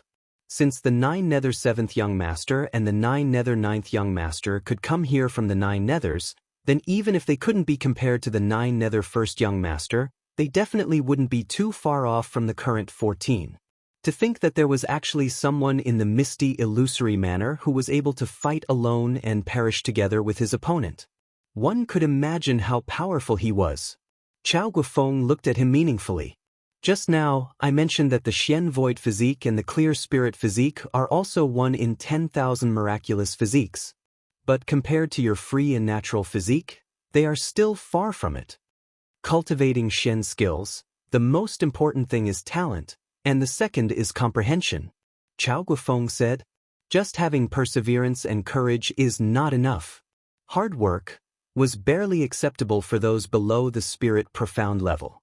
But if you want to rush to a higher level and become a peak existence, it's impossible. That's why the mansion values your free and natural physique so much. Chao Guofeng said sincerely. The Misty Mansion can provide people like you with the best environment, the best resources, and even the best beauties. But the prerequisite is that your achievements must satisfy the Misty Mansion. Work hard, kid. I have high hopes for you. Chao Guofeng laughed. Then, how did the 2 seniors choose during their 100-flower gathering? June Moxie asked curiously. The 2 of them are 2 extremes. Chao Guofeng smiled. Among them, the heavenly king of wind and frost, Cheng Feng Shuang, chose all 100 beauties, and he still felt that it wasn't enough. All 100 beauties. Still not enough. June Moxie rolled his eyes. That's too much. Can you take it? Even the emperor only has 3 palaces and 6 courtyards, and at most 72 concubines. It doesn't seem to be 100 people.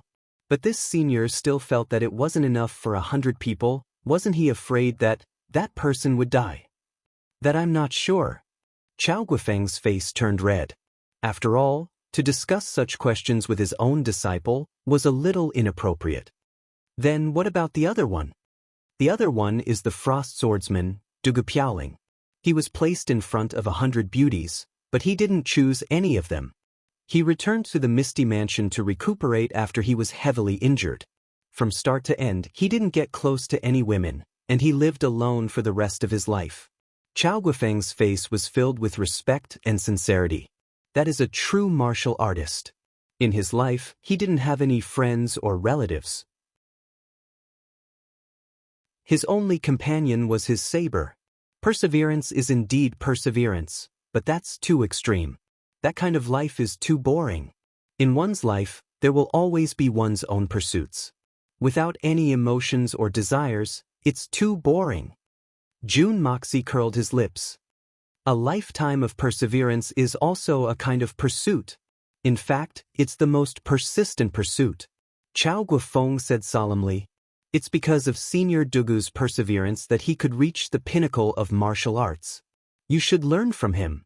But that heavenly king of wind and frost had so many wives. Didn't he also reach that stage? And the legendary invincible expert, the Nine-Nether First Young Master, didn't he also have many wives? Jun Moxie retorted. Chao Guofeng's face darkened. Didn't you want to go out for a stroll? Why? You're not going out anymore. Then accompany this old man here. He was actually a little angry from embarrassment, because this question was really not easy to answer. The Nine-Nether First Young Master's stories were all legends. It was not known how many wives he had, but the heavenly king of wind and frost really had that many women. This was not a secret in the Misty Mansion.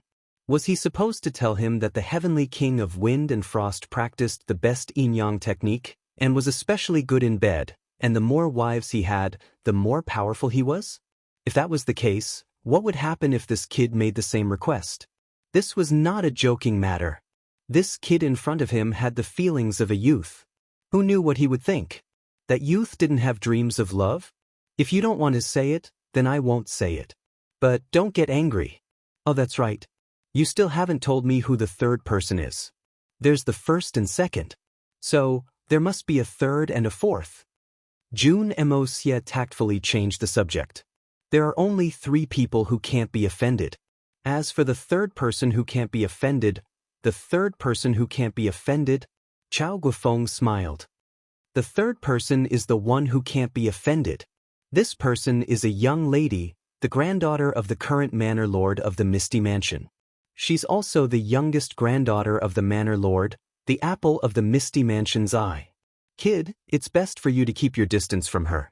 Because no matter how you offend her, you have to be prepared to be skinned alive. Even if you have the free and natural physique, there's no exception. So serious? Jun Moxie stuck out his tongue. Serious? How can the word serious be enough to describe it? Chao Guofeng was afraid that this disciple with the free and natural physique would be too curious and provoke the daughter of the heavenly Saint Palace. Thus, he said earnestly, let me tell you another secret. Apart from you, this lass is the only one who had the opportunity to consume the 7-colored holy fruit in the past 1,000 years. Furthermore, she consumed it together with the treasure of the Heaven Saint Palace, the 9 Revolutions exquisite lotus. As for the reason why she could consume 2 treasures of the 9 Revolutions exquisite lotus, it's not entirely because of her special identity, but because her unique physique is the mystic-ine female physique. If I only talk about the mystic-ine female physique, you definitely won't understand. But even if I explain it in detail, there are many secrets and knowledge about the human body that you won't be able to accept. You only need to know that her physique is not much inferior to your free and natural physique. So, this girl is not to be trifled with. Xian-yin female body? Jun Moxie's eyes flashed, and an introduction flashed through his mind. It was the Hongjun Pagoda's record of the Xian-yin female body, and its evaluation. Xian-yin female body, a woman's yin body, 1 in a million. If a man with Xian cultivation was able to dual cultivate with her, he would be able to achieve 100 times the effect with half the effort. Another note, a virgin's body, an unbroken body, the first awakening of love, wholeheartedly submitting to the man. This is the prerequisite for dual cultivation.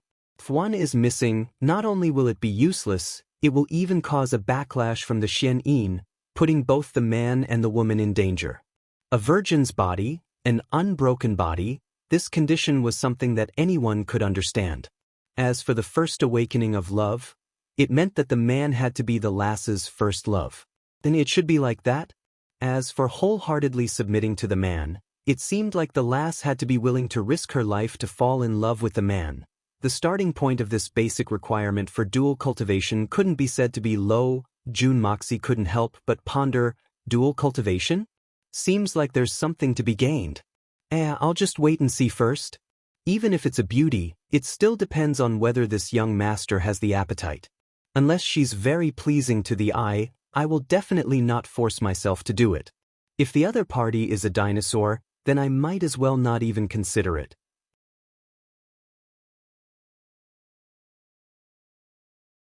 Chapter 9:17.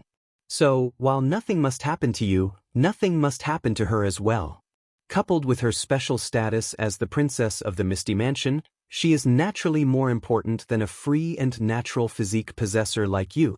Chao Guofeng harumphed coldly, as if he was displeased that there was someone who could suppress his own disciple, and he had no choice but to admit it. Let's talk about the most crucial point. If you offend her, you can forget about tasting the 7-colored holy fruits in the future. Chao Guofeng warned. Because her father and mother are the caretakers of our Misty Mansion's spiritual herbal gardens. June Moxie was taken aback. I'll definitely offend the previous two, but I really can't afford to offend this one. Oh right, you still haven't told me the name of that female ancestor? What does she look like?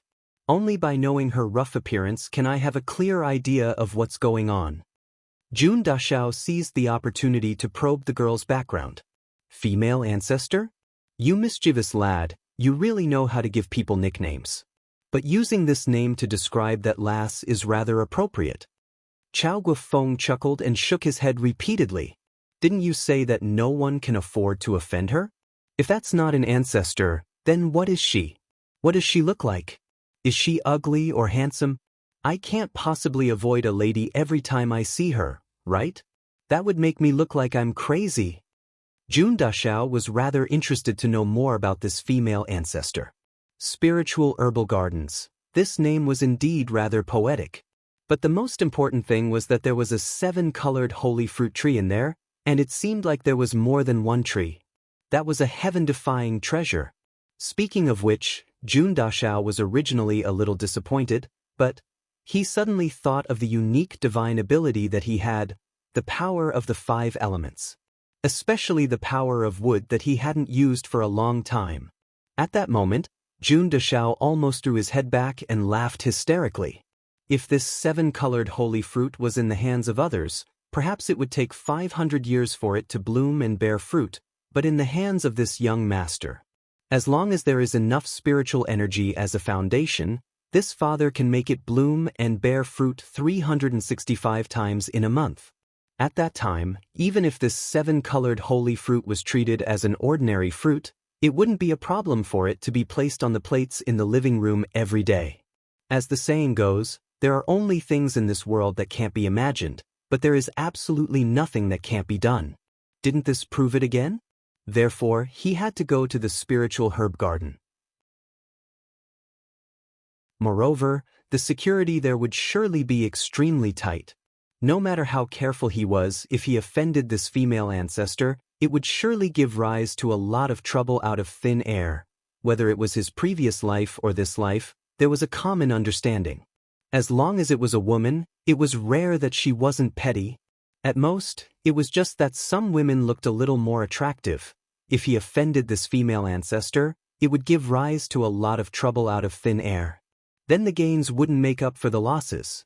Therefore, if there was a need, as long as that little girl's looks weren't too bad, this young master can consider sacrificing himself and selling his body a little. Although he might suffer a little and be accused of living off a woman, but if he suffered a little, then so be it. Who asked him to be a man? When it's time to be hard, he can be hard. When it's time to be soft, he can also be soft. That girl is called Miao Xiao Miao and she wears a light yellow robe all year round. Not only is she extremely talented, there's nothing to say about her looks. She can be said to be the #1 beauty of the younger generation in Misty Mansion. It's just that her personality is a little strange and it's not easy to get close to her. But this is good, it can save a lot of unnecessary trouble. When Chao Guofeng mentioned Miao Xiao Miao, his face was brimming with a loving smile. Obviously, this Miao Xiao Miao was very liked by him. This kind of loving affection didn't seem to be shown to Jun Daxiao. Miao Xiao Miao, #1 beauty? Jun Moxie suddenly thought of a possibility. I wonder if this young master can get both wealth and beauty this time? Thinking about it, Jun Daxiao, who hadn't been able to vent his what recently directly turned into a wolf. Saliva almost flowed out of his mouth as he murmured, "Since she's so beautiful, then I'll find a time to do her." That's Chao Guofeng heard this and immediately became furious. He grabbed his ear and roared, "Boy! If you dare to do something to her, this old man dares to guarantee that in less than 2 hours, you will be done by all the seniors in the misty illusory manner." Jun Daxiao didn't expect that he would say it out unconsciously. Now he was a little miserable. He was pretending to be seriously injured, so it was naturally inconvenient for him to dodge, so he was caught by Chao Guofeng. "Of all the places you could have grabbed, why did you have to grab that place? That place seems to be the exclusive area of my mother, Dongfang Wenxin." While cursing in his heart, hearing Chao Guofeng's fierce words, Jun Daxiao felt a chill in his heart. He instantly felt his anus tighten, his rectum twitch, and his whole body was covered with cold sweat. There was no longer any other thoughts. They were all scared away. Suddenly, Chao Guofeng asked thoughtfully, "Boy, how old are you this year?" Jun Daxiao said shyly, "I'm 18 this year." It said that the age of 18 is like a flower. Are you going to hold a 100-flower festival for me? Get lost. Holy Emperor Chao was angry and amused at the same time. He directly kicked Jun Daxiao's elegant buttocks. Jun Moxie cried out and took the opportunity to rush out. Chao Guofeng looked at his back and muttered, 18 years old? He's actually 1 year younger than that girl. It should be possible, and this old man would be happy to see it happen. But those two fellows have waited for so many years, how could they be willing to give up so easily? Disciple, you can play, even if you cause trouble, it doesn't matter. Just don't cause that big trouble for me. At that time, I'm afraid even I can't solve it. Jun Daxiao immediately felt relaxed as soon as he came out of the small courtyard. He didn't have the supervision of a few old guys, and he was surrounded by a lot of divine senses. He suddenly felt like a dragon returning to the sea and a tiger returning to the mountains. He also felt a sense of freedom and comfort that he hadn't felt for a long time. Jun Moxie almost subconsciously took a step forward and started to hum a Beijing opera that no one could understand. I remember the things that happened in the past. I'm like a bird in a cage. I can't spread my wings. I'm like a tiger that has left the mountain. I'm like a lonely tiger that has left the mountain. I'm like a wild goose from the south. I'm like a flock of birds that have lost their flock. He walked out of the door while humming. He put his hands behind his back and shook his head. He had the demeanor of the #1 debauchee of Tianxiang in the past. 2 middle-aged men were following him from behind. They were expressionless, and they followed him step by step. These 2 men were Chao Guofeng's disciples in name. They were responsible for protecting Jun Moxie at this time. And here, young Master Jun naturally had to change his name to Mo Junyi. Mo Junyi. Mo Junxie. There was also a homonym meaning, the devil monarch. It could be seen that this evil monarch's evil nature hadn't changed. They walked slowly along the road and walked out of the slightly remote path. The scene in front of them became more and more prosperous. There were restaurants everywhere, and the sounds of people bustling with activity came with the wind. Occasionally, there was the sound of hawking.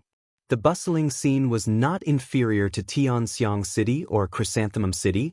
There's a city in front? And it's a market? Jun Moxie turned around and asked the 2 guards. The 2 looked at him and replied expressionlessly, "We have 7 cities in the Misty Mansion. They are the Psychedelic City, Magic City, Purple City, Golden City, Blood City, Sky City, and Heart City. This place, including the place we just came out from, belongs to the core area of the Misty Mansion, Heart City."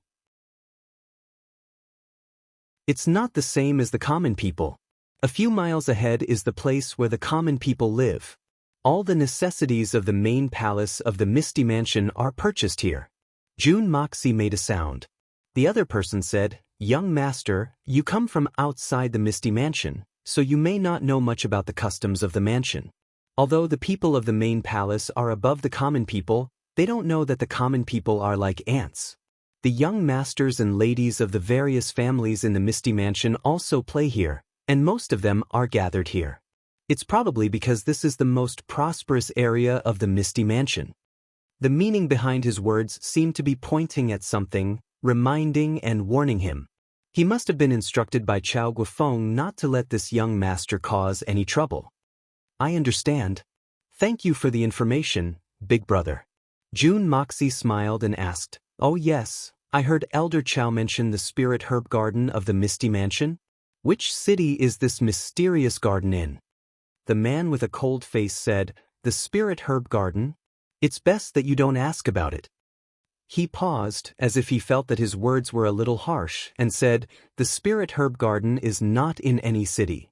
In fact, the garden is not even in the space of our Misty Mansion." June Emosia stared blankly. Damn, what kind of explanation is this? Not in the Misty Mansion? Could it be in the Xian continent? Then why did I come here? For a stroll? Sightseeing? Not in the Misty Mansion? Could it be in the outside world? Could it be somewhere in the Xian continent? June Moxie clenched his fist and asked, "Naturally, it's still in the area of the Misty Mansion, but not in this space." The guards stared at him for a while before replying carefully, "It's in the Misty Mansion, but not in this space." "What do you mean?" June Moxie thought for a while and said, "Could it be that in this Misty Mansion, there's another unique space, and one of them is used to store the spirit herbs? And the name of that space is the Spirit Herb Garden?" That's about it. Young master is indeed intelligent. As expected of a prodigy with the free and natural physique. The two of them praised lightly, but from June Moxie's ears, there wasn't the slightest hint of praise in their tone. "Looks like these two fellows are a little dissatisfied with me." June Dashao snorted twice in his heart. "It seems like I've snatched their positions the moment I arrived, and they're naturally dissatisfied. But they can keep it in their hearts if they're dissatisfied. Now that I've seen through it, aren't they just looking for trouble? If Elder Chao knows about this, he'll definitely not let them have a good time."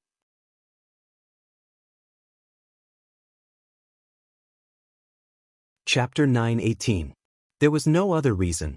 The moment he entered this place, June Moxie felt as if he had returned to Tianxiang City. He almost wanted to go around looking for Fatty Tang's aristocratic hall. There was really no difference between this place and the outside world. The two guards behind him looked at each other and saw the disdain in each other's eyes. Free and natural physique? He was definitely a country bumpkin who had just entered the city for the first time. He had never seen the world before. For the free and natural physique to fall into this kind of person's hands, the heavens must be blind, casting pearls before swine, to look at a vegetable seller for such a long time. Damn, don't tell me you haven't even seen a vegetable seller before? This was the main street of Heart Fantasy City. There were a few stalls on both sides of the road. Some were selling handicrafts, some were carvings of birds and beasts, some were selling fresh vegetables, some were selling food, and some were selling toys. The shops on both sides were even more dazzling, with everything that one could think of. Countless wine stalls fluttered in the wind along the street. It was a spectacular sight. The smell of cosmetics wafted over from afar. Occasionally, a woman's coquettish laughter could be heard.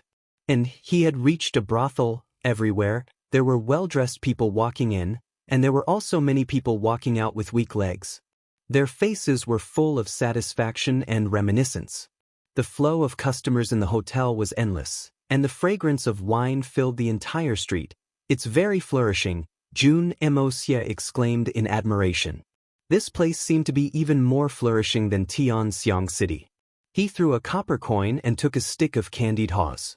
June Moxie ate as he walked, until his mouth was full of sugar-coated foam. He didn't even bother to wipe it. So sweet. So delicious. Really delicious. Give me another stick.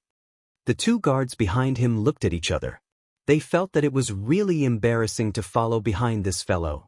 Thinking about how this country bumpkin was able to gain the favor of the entire Misty Mansion the moment he arrived, and was even treated like an ancestor by Chao Guofeng. The two of them felt bitter in their hearts. Oh heaven, oh earth, oh all the gods and Buddhas, please open your eyes. Hurry up and strike this fellow with lightning. I really can't stand it. Just at this moment, a group of people suddenly appeared in front of them. Their faces were fierce and ferocious, and they rushed over like crabs from the east, west, north, and south. Each of them had a white wax stick in their hands, and their hats were askew, and their lapels were slanted. Each of them had an ominous glint in their eyes. The city's administrator is here, everyone run. Someone shouted first, and the street full of vendors scattered like birds and beasts. City manager? June Moxie stared at the people in front of him. Fuck, this place was actually so advanced. There's already a city. Tube. As soon as he stopped, a guy looked at him from the corner of his eyes. What are you looking at? Haven't you seen me before? If you look again, I'll gouge out your eyeballs. You blind little bastard. June Moxie staggered. This group of people was too intrepid. They didn't even know who he was, and yet they dared to provoke him. How would he know that his current image was more euphemistic if it was a country bumpkin entering the city? It would be a standard second son who didn't look like a crown prince even if he wore a royal robe. However, a few fellows at the side had already begun to drive people away with sticks. One of them even kicked a peddler who couldn't escape in time to the ground and smashed the peddler's head with a stick. As he beat the peddler fiercely, he cursed and grabbed the money bag from the peddler's arms. His hands and feet were unusually agile as he stuffed the money bag into his arms. Then he continued to smash the vendor with his stick, and as he hit him, he scolded, "Fuck your grandpa, you've been setting up a stall for an entire day, and you only earned this little money. Don't you feel ashamed? You still have the face to come out and set up a stall, why don't you go and die?" The vendor hugged his head, curled up on the ground, and screamed and begged for mercy. Not long after, he was covered in blood. That prostitute screamed in fear, and smiled coquettishly as if she was going to hit him. Instead, the man leaned forward and actually hugged her in broad daylight, and began to tease her unscrupulously. The other few men looked at this scene with jealousy, and walked into the shops on both sides of the road with faces full of displeasure. They yelled and shouted, and stepped on the dining table, as if they were demons. Collect protection fees. Hurry up, damn it, you don't want to work anymore? What the fuck are you dilly-dallying for? Do you believe that I will make your shop close down tomorrow? Be quick. Next, the shop owner came over with a face full of smiles, and bowed with all his might. He first handed over a considerable amount of shining white silver, and then secretly stuffed something into the pockets of the few men. The few men touched their pockets, and their anger turned to joy. They whistled and walked out of the shop, and continued to plunder. Who the hell are these people? Why are they so domineering? June Moxie looked at this incomparably familiar scene, and was dumbfounded. His legs were cramping a little, and he suddenly felt as if he had transmigrated again. Before the two guards could answer, the fierce-looking man not far in front of June Moxie was already in a bad mood, and walked over while swinging his arms. What? Brat, you still want to know who I am? As he spoke, he grabbed a passerby and kicked him to the ground. Then he stepped on that unlucky fellow's chest with his shiny leather shoes, and said with his nose in the air, "Tell this brat who I am." That passerby walked carefully on the road, and almost walked sideways, for fear of bumping into them. He did not expect an unexpected disaster to fall from the sky, and immediately screamed, and tears and snot flowed down his face. He said repeatedly, Sir is the manager of Heart Fantasy City, Sir is the righteous lord of us commoners." That man snorted in satisfaction, and lifted his leg to let the passerby go. The passerby ran away quickly, and did not even dare to look back. The man looked at June Moxie from the corner of his eyes, and said, "Did you hear that? Brat, come over here obediently, kowtow to me, and admit your mistake. Then use your pink tongue to lick my leather shoes clean, and I will let you go." Otherwise, if you are a spy. If you wait for me, I will teach you a lesson. I am a spy? June Moxie almost laughed out loud. How did you know? This city manager is really perceptive, to be able to tell that I am a spy with one look. Impressive, impressive. So many experts above the Holy Emperor and Holy Emperor did not notice. That's right, I am a spy. What can you do? You are not a spy? The man laughed wildly, and the black hair on his chest shook. Even if you're not a spy, if I say you're a spy, then you're a spy. So what? Look at me so angrily. Be careful that I will kill you on the spot. Even if I really kill you, you will have died for nothing. I understand what kind of people you are. June Moxie's eyes gradually turned cold. To think that there would be such people in every world. This was really an eye-opener. The so-called Misty Mansion, a peaceful place, was nothing more than this. The two guards at the back smiled lightly and watched from the side, watching how this country bumpkin was going to resolve this matter. They were very clear that although this country bumpkin had shocking talent and the free and natural physique, he had not cultivated any profound Xian skills, and might not be able to deal with the trouble in front of him. As long as he could not settle it himself, there was no need to worry that he would not seek help from the two brothers. However, what happened next caused the two of them to be filled with regret. The two of you, come over and kill this scum for me.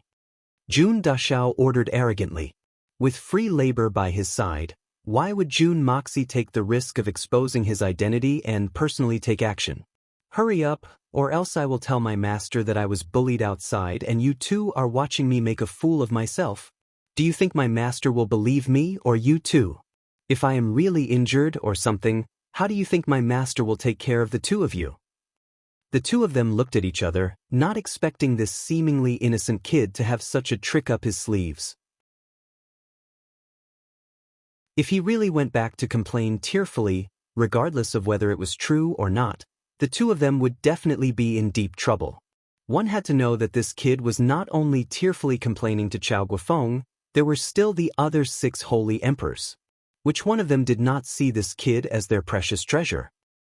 Then the future of the two of them would really be finished. What's more, if he accidentally scratched the skin, those few senior holy emperors would probably tear the two of them apart. That was definitely not something that was too rare. The two of them were also supreme-level experts. Based on their cultivation base, they were not below solitary eagle back then. They naturally had a deep understanding of their own. At this moment, they were filled with anger, but they could not vent it on June Moxie, so they vented it on this bunch of city's administrators. A slap landed on the face of the big man opposite them. The guy's feet left the ground, and he spun around 3 feet above the ground like a spinning top for a long time.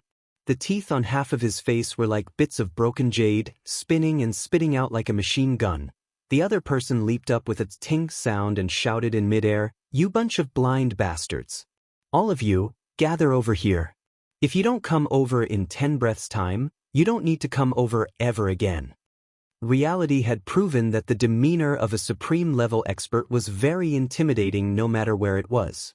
When these cities' administrators saw them, they immediately became quiet out of fear, and even their legs turned to jelly. They did not expect that they would actually provoke such a big shot when they were just out for routine enforcement. 10 breaths' time.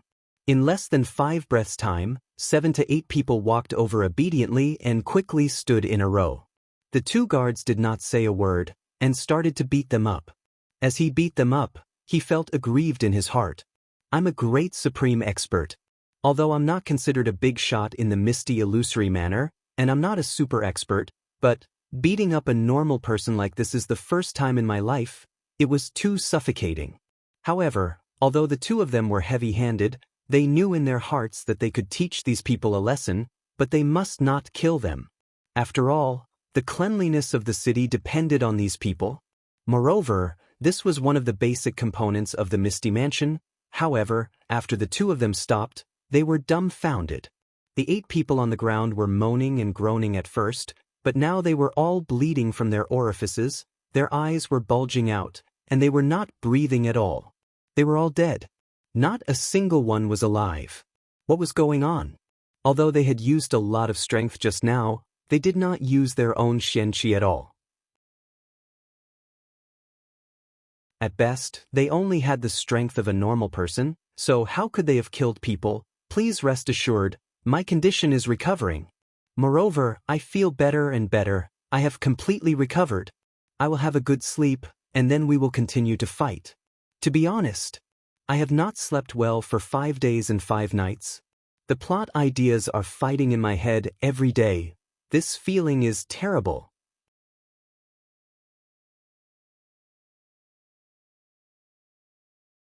Chapter 9:19. Just at this moment, a cry of shock rang out from the crowd. Someone's dead, someone's dead. It was unknown whether this voice was filled with fear, excitement, or gloating. In any case, with this cry, everyone dispersed in an instant. The shop owners and workers on both sides of the street were all pale as they hurriedly closed their shops and closed their doors. It was a complete mess. Killing a city's administrator, how big of a matter was this? Whoever wanted to be implicated in this could just show their heads. The sound of hooves could be heard as a few young men rode over from the other side of the street with their attendants. The one in the lead suddenly smiled faintly as he looked at the scene before him. With great interest he said, "Ah, isn't this the 2 great envoys of Holy Emperor Chao? Why, you're so excited today, actually interested in killing a few cities' administrators for fun.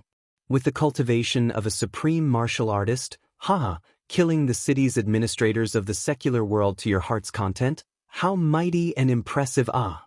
The faces of the 2 guards darkened instantly. When they turned to look at Jun Moxie again, they realized that this lad had already disappeared without them noticing. Only now did they remember that the voice that shouted murder earlier seemed to be this lad's voice. I was wondering why he was shouting so excitedly. So it's young Master Jean. We brothers greet you here. Although the other party was young, his background was extremely powerful.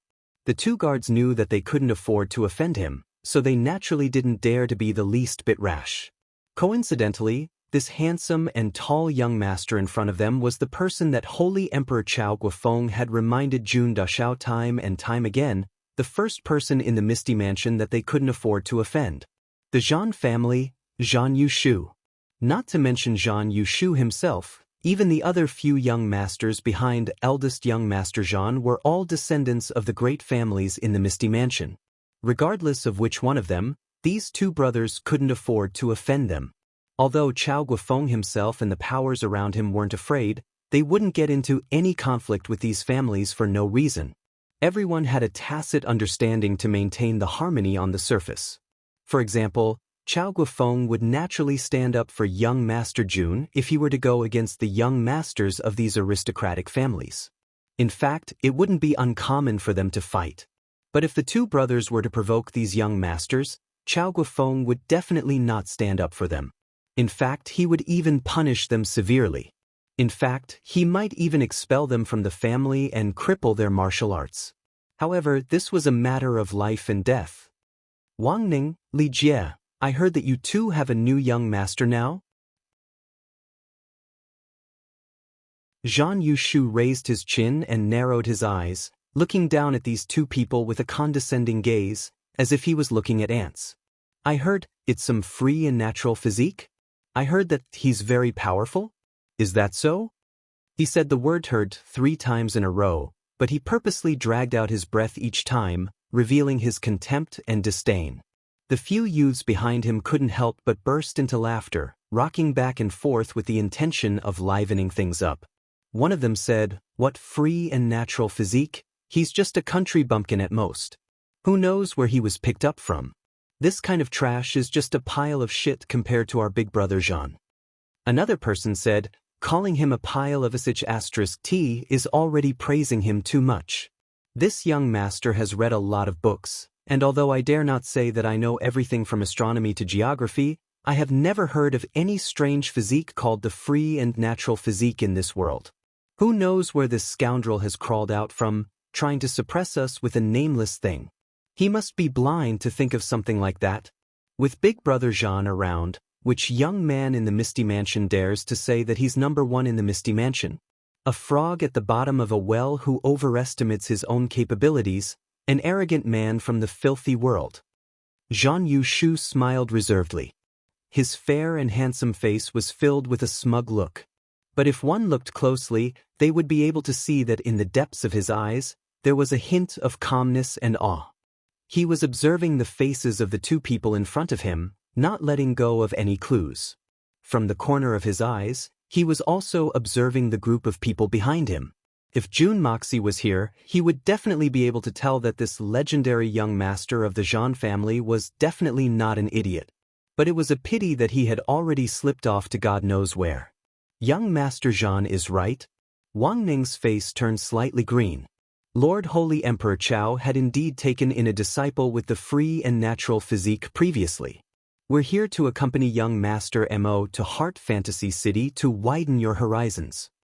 Zhan Yushu took in Wang Ning's expression very carefully. He narrowed his eyes and smiled. In that case, didn't the two of you wait bitterly for 80 years go to waste? What a pity, what a pity, what a pity. Although he was saying it was a pity, his tone was filled with schadenfreude. The moment he said this, Wang Ning's and Li Jie's faces changed instantly. But Zhan Yushu still did not shut his mouth. Using an extremely arrogant voice, he said, "Thinking of how the two of you have been fighting openly and covertly all these years just to fight for the position of Holy Emperor Chao's direct disciple, you can be said to have racked your brains. Now that I think of it, this young master is simply unable to contain his laughter. It's too funny. Decades of hard work, and now it's all paid off. The two of you must be feeling very good in your hearts, right?" Li Jie's expression changed again, but he still did not dare to say anything. He smiled bitterly and said, "Young Master Jean must be joking. If not for the fact that the two of us had received the careful guidance of Holy Emperor Chao, how could we have such insignificant achievements today?" Holy Emperor Chao's greatest wish in his life was to find a suitable successor. Now that he has finally found the most ideal successor, the two of us are extremely happy for him. We are filled with joy and did not have any improper thoughts. Young Master Mo has the free and natural physique and can be said to be a heaven-sent talent. Such an extraordinary physique has only been possessed by the founder of Xian Skills, the Nine-Nether First Young Master. It can be said to be unrivaled in the world, and few people have been able to reach it since time immemorial. Even if we have any thoughts, we are completely convinced. Young Master Jean's last words are very true. The two of us feel very good in our hearts. Zhan Yushu chuckled coldly. Although the other party's words were polite and humble, and he had lowered his stance, the meaning behind his words was something else. Moreover, it was after a few of his friends had commented on his aptitude. Clearly, it was a counterattack, mocking that his aptitude was inferior to the successor, and that no matter how much he flattered him, no matter how hard he tried, it was useless. The truth was as such, arguing forcefully was just making himself look bad. Hearing Li Jie's words, Zhan Yushu's face darkened. "You still want to argue?" Two pieces of trash that were casually thrown away by others, trash that could only be substitutes after following for decades. The moment they came out, they used their supreme martial artist strength to bully ordinary people and killed the manager of Heart Fantasy City. And they dare to mock this young master? Zhan Yushu's expression was cold. "Arrest the two of them and hand them over to the public health office to await punishment." As soon as he gave the order, several guards behind him immediately rushed forward while rubbing their fists and palms. Zhan Yushu's eyes were as cold as a jackal's as he looked at Wang Ning and Li Jie disdainfully. These two people had no respect for the laws of the misty illusory manner, challenging the enforcers, and using all sorts of methods to kill 8 innocent enforcers on the streets. Blood flowed all over the streets. Their methods were cruel and vicious, and their hearts were indescribably vicious. All of us saw it with our own eyes, and we can be witnesses. The evidence of their crimes is conclusive. We are law-abiding citizens, and with a heart of justice, we are assisting the Misty Mansion's law enforcers to detain them. If these two criminals before us show any signs of resistance, we will kill them without mercy. Anyone who kills them will be rewarded with merit. Wang Ning and Li Jie took a step back at the same time, their faces ashen. "Young Master Jean, we are all from the same lineage and belong to the same Misty Mansion. You don't have to be so merciless in your actions, right? Zhang Yushu snorted. Pooey. Just the two of you scums and you want to be related to this young master? Not to mention that you can't be related to this young master, even if you can, so what? The two of you are lawless, perverse, and cruel people who killed people on the streets. And the people you killed were the law enforcers of the Misty Mansion. This young master is enforcing justice on behalf of the heavens, punishing family in the name of justice. Looking at the 5 to 6 superior supreme martial artists behind Zhang Yushu walking forward with sinister smiles, Wang Neng and Li Jie's faces turned pale. In their hearts, they were already cursing Jun Moxie, young Master Zhan. The cause of this matter was because these ignorant fellows provoked our young master. The two of us only made a move because we were following orders, but we had our own difficulties. Young Master Zhan, everyone has their own plans in their hearts. Since lives have been lost, why don't we wait for the relevant people to come forward and settle it? Why must we overstep our boundaries and stand up for others? Besides, it's just the deaths of 8 city officials, it's not a big deal. Why do you have to make a big deal out of this and make everyone lose face? Your young master? That country bumpkin with the surname Mo? That person with the free and natural physique? He's here too? Zhang Yushu's eyes darted around, instantly shifting his attention to the whereabouts of Jun Dashao. Wang Neng hurriedly agreed, cursing in his heart. We clearly said that we're here to accompany him for sightseeing, and now you're acting like you don't know anything. Tell the steward of the city's law office that this young master will temporarily take responsibility for this matter. Ask them not to pursue it for now. Zhang Yushu paused for a moment, a sharp glint in his eyes. Bring the two of them to Drifting Fragrance Lodge first. Spread the word, ask that young Master Mo Junyi to personally come to Drifting Fragrance Lodge to collect them before midnight tonight. If he doesn't arrive by then, hand these two people over to the public health office and deal with them according to the law. A life for a life. Do not let them go unpunished.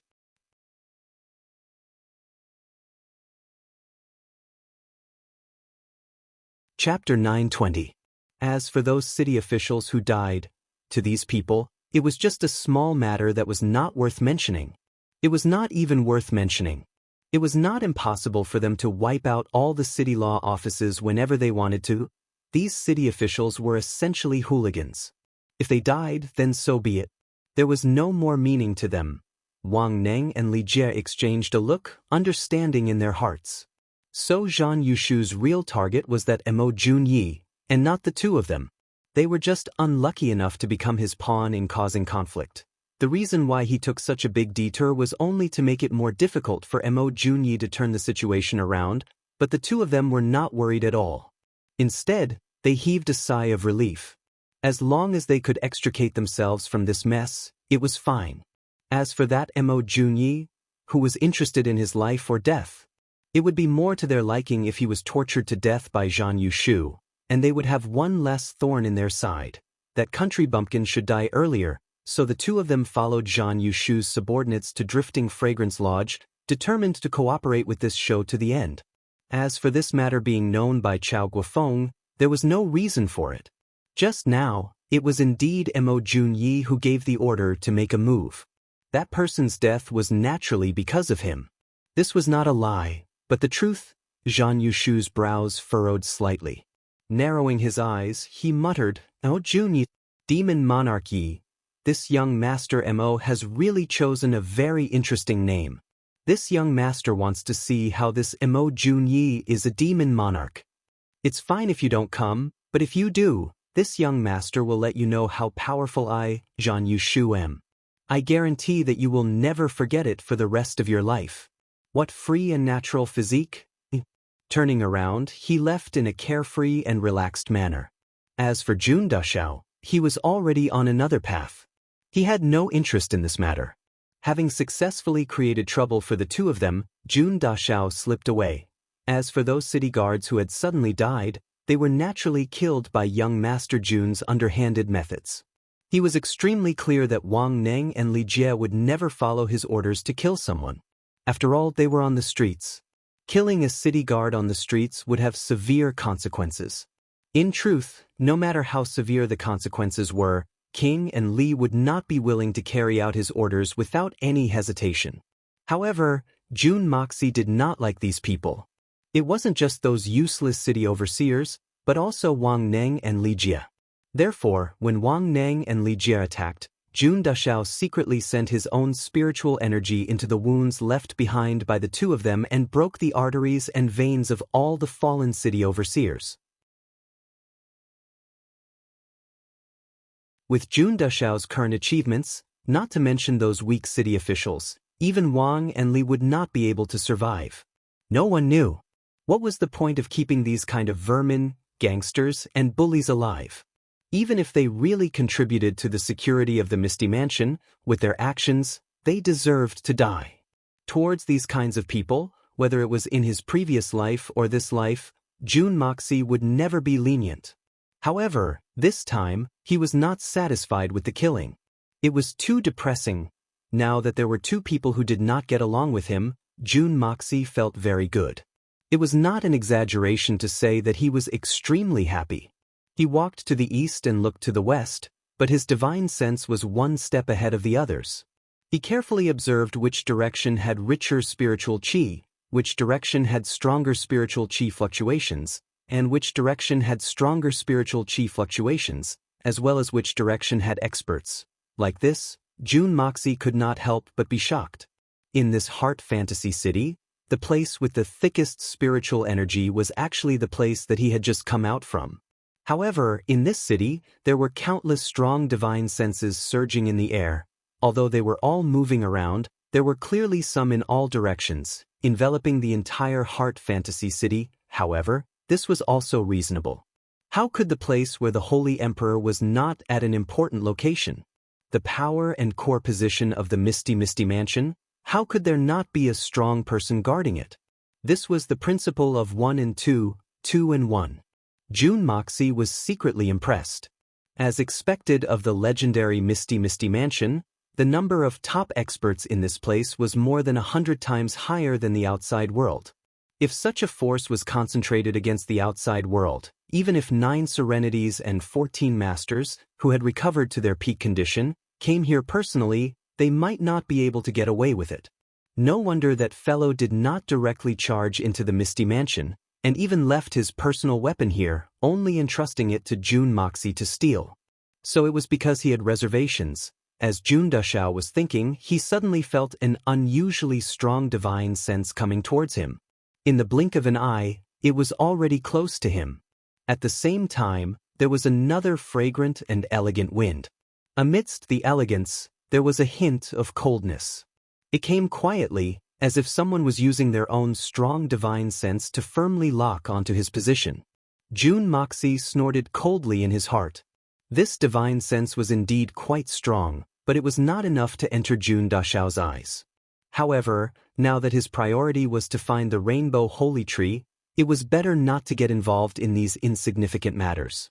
Especially this kind of inexplicable matters, he had no interest and no mood. Jun Moxie turned around and was about to leave. Just as he turned his head, he saw a young girl wearing a bright yellow robe walking over and standing in front of him. Her black and white eyes were curiously sizing him up, and she asked in a clear voice, "May I ask if this is the successor of Chao Guofeng Holy Emperor, Mo Junyi, young master Mo?" This young girl was fair and tender. She was not tall, but very well proportioned. 2 small dimples were faintly discernible on her face, and a pair of bright and big eyes seemed to be able to speak. She was about 15 or 16 years old, and her hair was combed into 2 buns. Her head was slightly tilted, and there was a hint of a smile at the corner of her mouth. Jun Moxie was startled and said warmly, "Miss, you are?" Jun Dashao was like a donkey that could be persuaded, but not cowed. He was most afraid of people being respectful. If people respected him a foot, even if it was not returned 10 feet, it would still be returned a foot. As expected, it is young Master Mo. This servant greets you. The young girl said as she bowed, and smiled shyly, "Young Master Mo, my family's young miss invites young master to meet her. What does young master think?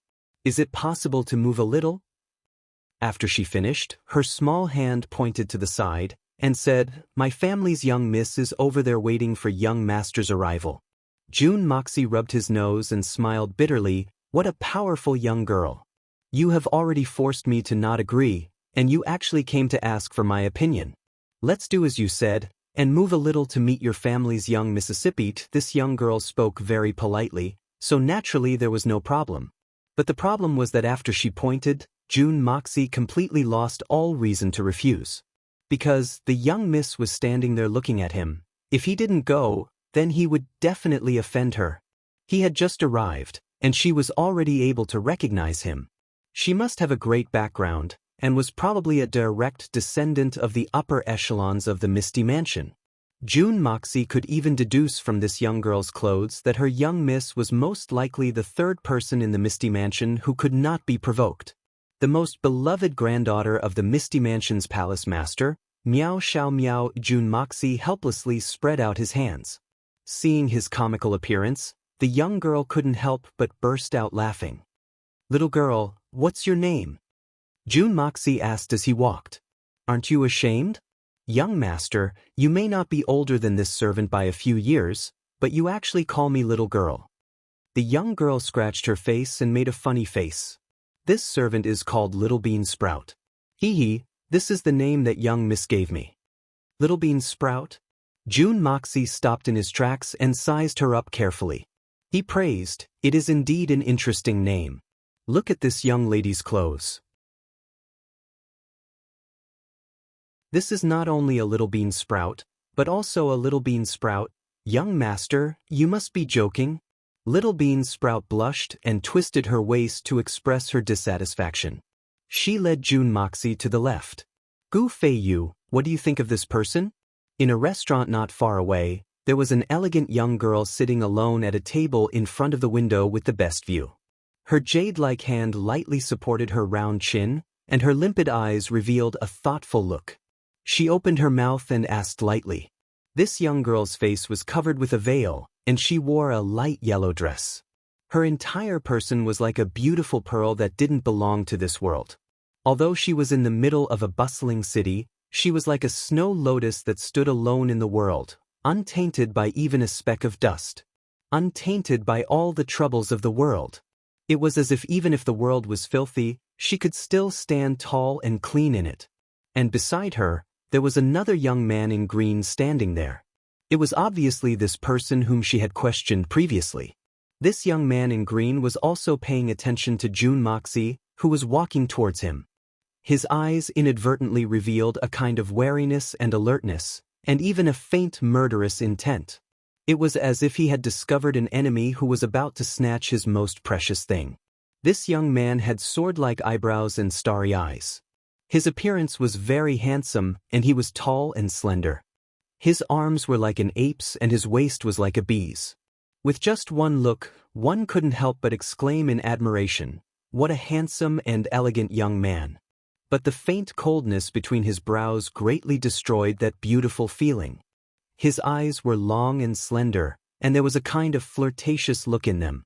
His cheeks were thin, and his cheekbones were slightly protruding, which added a sense of gloominess and ruthlessness to his entire person. At his waist, there was a simple sheathed long sword. This young man's face was full of confidence and pride.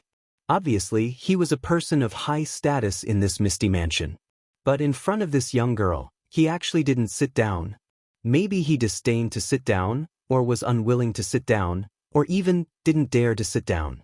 But no matter what, he didn't sit, and just stood there.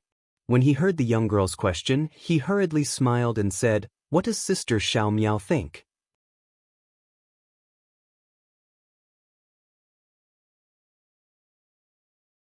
Chapter 9:21. Yes. That green-robed youth, Gu Fei Yu, quickly agreed. He took a closer look at June Moxie and said, "This Emo Jun Ye's Xian Qi cultivation seems to be at the bottom of the barrel, without any outstanding points. With such a cultivation, he really doesn't live up to the reputation of the legendary free and natural physique. Besides, this person should not have seen much of the world, and is very likely to have been raised by wild beasts deep in the mountains. He looks like a country bumpkin, and his appearance is also extremely wretched. Overall, I don't like this person." Wearing the white robes of the misty mansion on him can be said to be a waste. The yellow-robed girl frowned and said, Gu Feiyu, you don't seem to have interacted with him before, right? Why are you belittling him like this? You must know that a person's good or bad can never be judged by their appearance. Just like you, Gu Feiyu. On the surface, you also look like an elegant young master, but who would think that you actually do all kinds of evil in the dark? You are full of robbers and prostitutes? For you to belittle him like this in front of me, what exactly are your intentions? Gu Feiyu didn't know whether to laugh or cry. He said, Little sister Xiao Miao, how could I be as unbearable as you say? The yellow-robed girl nodded affirmatively and said slowly, Maybe I used the wrong words, because you might be even more unbearable than what I said just now. Gu Feiyu was completely speechless, not knowing how to reply. Just at this moment, footsteps sounded from the stairs. It was June Moxie and Little Beansprout, one after the other, walking up the stairs. Once June Moxie came up, he understood why he was recognized at one glance. On the table in front of the yellow-robed girl, there was a portrait of a person half the size of a human. Only half of the body was drawn, but the proportion was the same as that of a normal person. What was drawn on it was naturally his current appearance.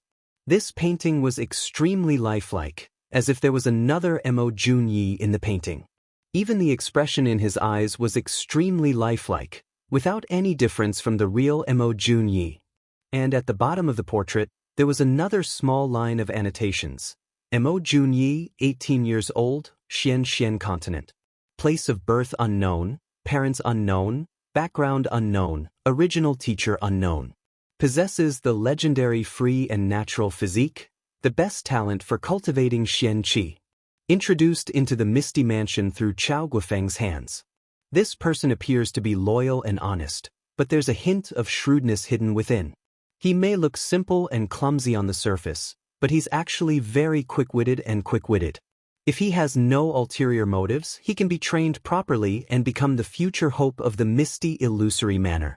June Emosia had just read up to this point when the painting suddenly rolled up. Following that, a melodious voice rang out. Mo Junyi, young master Mo. The peerless talent with the free and natural physique. This little girl greets you. June Emosia raised his eyes and looked over. In an instant, he was sure that the girl who spoke was the most beloved granddaughter of the misty illusory manor lord. She was also ranked third in the misty illusory manor, and in fact, the number one female ancestor that one must not offend, Miao Xiao Miao. The beauty in front of him was dressed in a light yellow robe. She was cold and aloof. Her beauty was out of this world, but there was also a trace of an unattainable aura. Behind the veil, a pair of clear and bright eyes were quietly looking at him. There was no curiosity, no disdain, not to mention intimacy. It was as if she was looking at a completely unrelated person. It was as if the life or death of the person in front of her did not matter to her at all. She, for some reason, came to take a look. Just a look, that's all. As for the green-robed youth standing beside her, June Moxie also recognized him at a glance. This person must be the second of the three people in the Misty Mansion that Chao Guofeng had repeatedly warned him not to provoke. Beneath his handsome appearance, there was an exceptionally thick aura of lust. His eyes were filled with malice. To think that such a person would have the qualifications to follow by Miao Xiao Miao's side, other than him, there seemed to be no one else, right? I am Mo Junyi. May I know who you are, miss? Why are you looking for me? I have come to this place after receiving the favor of the senior. This is my first time here, and I am indeed unfamiliar with the place. Even if I have the intention to help, I may not be able to. June Emosie's expression carried a trace of nervousness and a trace of restraint. But it seemed as if he was forcing himself to look at ease. It could be said that he was neither fish nor fowl. In fact, his last words were full of ambition but lack of ability. Moreover, it was obvious that he wasn't taking responsibility. This little girl is called Miao Xiao Miao, and he is Gu Feiyu. There was disappointment in Miao Xiao Miao's clear eyes. She thought that this person was only born with a miraculous physique by luck. Deep in his bones, he knew nothing. Perhaps he was simple and honest, but it was difficult for him to enter the hall of elegance. Indeed, Miao Xiao Miao still introduced herself very politely. Then, she said lightly, "Previously, I heard from the elders of my family about young Master Mo's talent. This little sister was a little curious, so I specially came to pay a visit. Just now, I saw Brother Mo admiring the scenery not far away. I wonder if the scenery of this mansion is still worthy of Brother Mo's visit?" This Mo Junyi in front of her might not be anything special, but he still had the miraculous free and natural physique. As long as he was trained properly, his future achievements would still be limitless. Thus, Miao Xiao Miao made an exception and addressed herself as Little Sister. To her, the other party's future achievements were extremely promising, so she did not feel that there was anything wrong with treating him politely. Unexpectedly, when Gu Feiyu heard this, his eyes instantly revealed a look of jealousy. With Miao Xiao Miao's arrogant personality and powerful background, when had she ever addressed herself as Little Sister to anyone? Just based on this country bumpkin in front of her, what qualifications did he have to receive such a degrading form of address from Sister Xiao Miao? "I don't deserve it, I don't deserve it." Jun Mo Xie actually appeared to be restrained like a country bumpkin who had suddenly seen the mayor. He first scratched his head, then smiled foolishly and said, "The Misty Mansion is very big, very beautiful, cough cough. The people are also very beautiful. Miss Xiao Miao are even more beautiful." After saying that, he actually blushed, looking a little helpless. "The Misty Mansion is very big, right?" An enigmatic voice came from the side. It was Gu Feiyu. His tone carried a strong sense of jealousy and malice. "Yes, it is indeed very big. Is it beautiful?" "Yes, it is indeed very beautiful. You've never been here before, right?" "Yes, I've never been here before." "Huh, you've never seen it before, right?" "Yes, I've never seen it before." "Then you should take a good look, and properly learn from it. Properly get rid of that earthy smell all over you, understand?" Gu Feiyu snorted and looked at this Mo Junyi in front of him with a disdainful gaze, teasing him unscrupulously. With the smell of jealousy all over him, that's right, that's right. When I get rid of this earthy smell, perhaps I'll become like you. Jun Mo Xie looked at Gu Feiyu enviously. "Look at your demeanor, it's so different. After I get rid of this earthy smell, when I see others, I will also smell sour, even more sour than when I eat dumplings with vinegar, really sour." "You."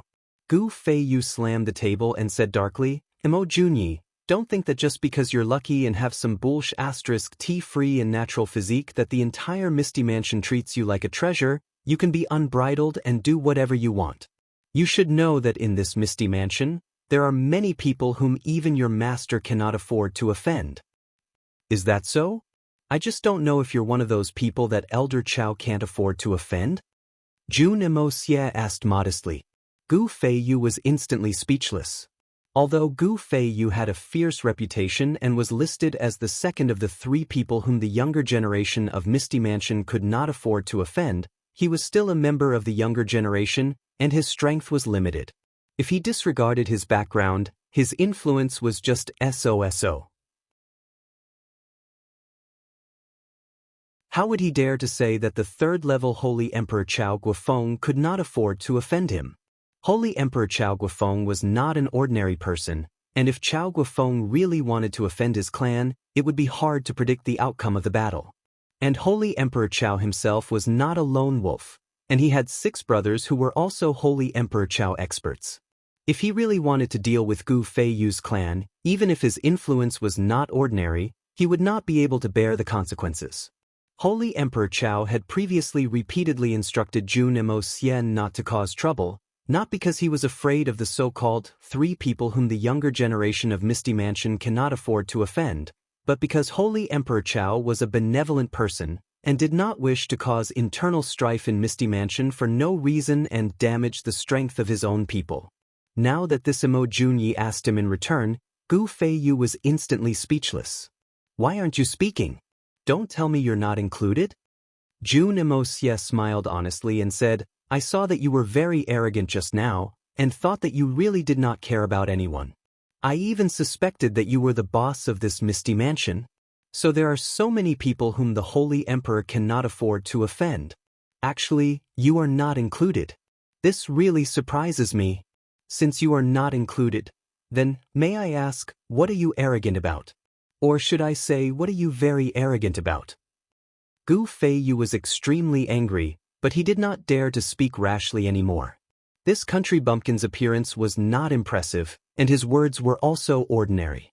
But he did not expect that every word he said was intentionally or unintentionally hiding a trap. As long as he stepped into it, he could guarantee that he would become the target of the younger generation of Misty Mansion tomorrow, and even become the laughingstock of the older generation. Even his clan would be shamed because of this. Sons of aristocratic families like them would not be able to boast shamelessly. Miao Xiaomiao was obviously very interested in watching the two of them bicker. But she did not expect that the one who would end up at a disadvantage would actually be Gu Feiyu, who was famous for his sharp and venomous mouth. She could not help but look at Jun Mo Xie, thinking, this free and natural physique Mo Junyi is not as simple and honest as he looks on the surface. This fellow had been going along with Gu Feiyu all along, but at the most crucial moment when Gu Feiyu seemed to have the upper hand, he suddenly made a surprise attack, directly causing Gu Feiyu to be speechless. And the deeper meaning of every sentence after that was cunning and venomous, with many traps, and the ability to sow discord. Even with Gu Feiyu's eloquence, he could only swallow his anger and not have the slightest room to refute. What's more, he did not even dare to refute.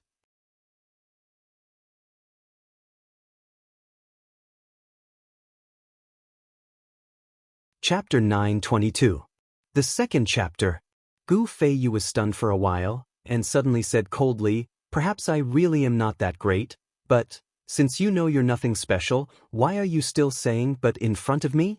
Jun Moxie interrupted him, changing to a disdainful tone as he looked at Gu Feiyu. Although I'm not talented, I heard from Teacher Chow that I have the free and natural physique.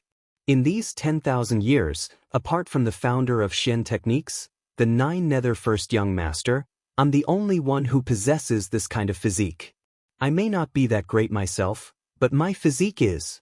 Jun Moxie smiled as he looked at Gu Feiyu. There's nothing impressive about you.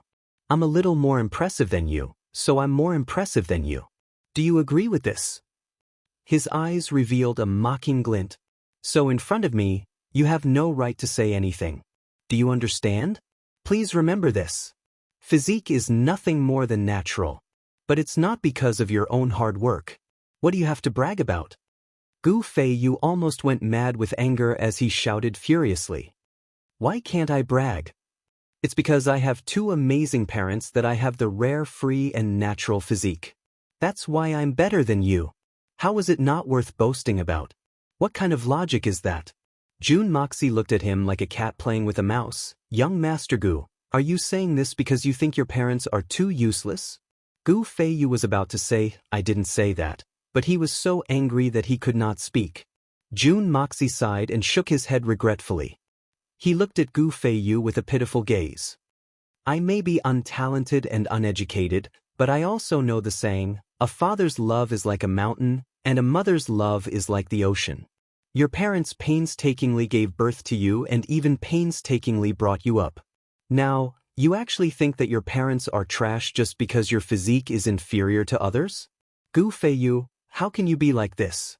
Jun Moxie said bitterly, filial piety is the most important of all virtues. It is unfilial of you to have such thoughts. How unfilial? This was treason and heresy. This was rebellion. Since they were unfilial, how could they be loyal? That's why you're destined to be disloyal. Since you're not loyal, who would dare to use you? You're unfilial and disloyal. You even complain to your parents and superiors. How can you be sincere to your friends? Therefore, you are also heartless and unjust. Gu Feiyu, how can a disloyal, unfilial, heartless, and unjust person like you have the face to live in this world? How dare you be so smug and arrogant here? Do you still have any sense of shame? At the side, Little Beansprout's eyes revealed an expression of extreme worship. Heavens, this free and natural physique young Master Mo is really too amazing. His scolding skills have reached a new level. Previously, the other party had only said that he was born with the free and natural physique due to luck. But with just a few words, he had actually slapped the other party with the hat of being disloyal, unfilial, unjust, and shameless. It seemed that no one in the entire Misty Mansion could match up to such a far-fetched ability. What great eloquence! As expected of the legendary free and natural physique. Even his tongue was so smooth when he scolded others. Miao Xiao Miao looked at June Moxie, and her cold gaze finally changed. This person was definitely someone who did not have the slightest bit of mercy towards his enemies. Killing them to the last man and kicking them when they are down should be his specialty. Such a person was definitely not a good person. Gu Feiyu was enraged. With a low roar, he suddenly took a step forward, and with a clang, the long sword at his waist was unsheathed. With a flash of sword light, it had already arrived at June Moxie's throat. The blade of the sword was as clear as water. It flickered incessantly in front of June Moxie's throat. The cold sword intent caused the muscles under June Dashao's throat to involuntarily have a layer of goosebumps. June Moxie's expression did not change, and he did not move. Instead, he looked at Gu Feiyu with a mocking and provocative gaze. He said disdainfully, "Gu Feiyu, since you've already used your sword, why don't you directly stab me? Stab me boldly. If you don't have enough guts, I can lend you more guts. Do you really dare to kill me?" As he spoke, June Dashao completely disregarded the fact that the long sword was right in front of his throat. Instead, he lifted his foot and wanted to take a step forward. Gu Feiyu's gaze became heated, and his face flushed red. Beads of hot sweat seeped out of his forehead, and his wrist trembled slightly. As June Moxie moved forward, he involuntarily took a big step back. The precious sword that was right in front of his throat had deviated from its original position due to the difference between the two of them taking a big step. Gu Feiyu's wrist obviously tightened a few times, and in this short moment, his veins also popped out. It was obvious that it was extremely strenuous for him to maintain this posture. While he was unwilling to withdraw his sword, he definitely did not dare to stab it down. His wrist tightened a few times, and his veins popped out one by one. But he did not dare to stab this sword down no matter what. Gu Feiyu's eyes also protruded out and were filled with blood capillaries. Gu Feiyu was able to enjoy a great reputation in the Misty Mansion not only because of his powerful background, but also because he was an intelligent person. He clearly knew that the person in front of him had the rare free and natural physique, and all the big shots in the Misty Mansion thought highly of him. In fact, in the hearts of the big shots, they would rather die than wish for anything to happen to this person with the free and natural physique. If he really stabbed his sword, he and his entire family might not even have to wait until tomorrow to follow the footsteps of the other party to the netherworld because of the unrestrained rage of the big shots. Stabbing the sword down was equivalent to suicide, and it was suicide at the cost of his entire clan's death. But if he didn't stab it down and kept the sword, it would be really hard to vent his anger. It would be stuck in his throat, unable to spit it out even if he wanted to, and unable to swallow it even if he wanted to. There was no need to mention how uncomfortable that feeling was. But June Dashao was extremely confident in his heart. Now that he had such an unparalleled trump card in his hands, how could he not make use of, humiliate, and toy with this bastard in front of him to death? Not to mention anything else. Even if Gu Feiyu really attacked impulsively, with June Dashao's powerful mystical skill that was close to the 4th level of the Holy Emperor, even if that sword really stabbed down, with Gu Feiyu's mere ability of the 3rd level of the Shenxian, he would definitely not be able to injure himself. So no matter from which aspect, whether in terms of influence or ability, June Dashao had absolute confidence. Besides, if he sensed danger, June Dashao could disappear instantly, and with Gu Feiyu's ability, he probably wouldn't even be able to see him clearly. June Moxie smiled coldly and took another step forward, still using his neck to block the tip of the sword that had already deviated. And this unimaginable move actually forced Gu Feiyu to continuously retreat. He said sarcastically, "Why? You don't dare? Since you don't dare, Why did you draw your sword just now? Is this a toy? Do you think you're still a child? Do you need me to find a nanny for you? If it was just dealing with people like Gu Feiyu, with Jun Dushao's current ability, he could probably crush him to death with just a little finger. But it seemed to be a little awkward now. Firstly, it seemed like he couldn't use his true ability now, lest his identity was exposed. Secondly, Jun Moxie wanted to blow up this matter as much as possible to see what the bottom line of the Misty Mansion was. Thirdly, there was still a Miao Xiao Miao beside him. Due to all these reasons, regardless of time, place, or character, it was rather awkward. Especially for the other two people involved, Miao Xiao Miao and Little Bean Sprout. They seemed to be big problems that couldn't be bribed, and were hard to avoid. Miao Xiao Miao's father was in charge of the spiritual herbal garden, which was the ultimate goal of his trip. And that place seemed to be a very mysterious independent space. Even if he had the ability to see through the heavens and the earth, without sufficient information, he definitely wouldn't have the chance to enter. Even someone with Chao Guifeng's status wasn't allowed to enter the spiritual herbal garden. It could be seen how strict the security of that place was. Therefore, he definitely had to build a good relationship with the female ancestor, Miao Xiao Miao. Not only did he have to build a good relationship, he also had to use this as an opportunity to see if there was a chance to sneak into the spiritual herbal garden. This was crucial to the success or failure of entering the Misty Mansion. And speaking of building a good relationship with Miss Miao, the first step was to leave a deep impression in her heart. The harder it was to erase, the more ideal it was.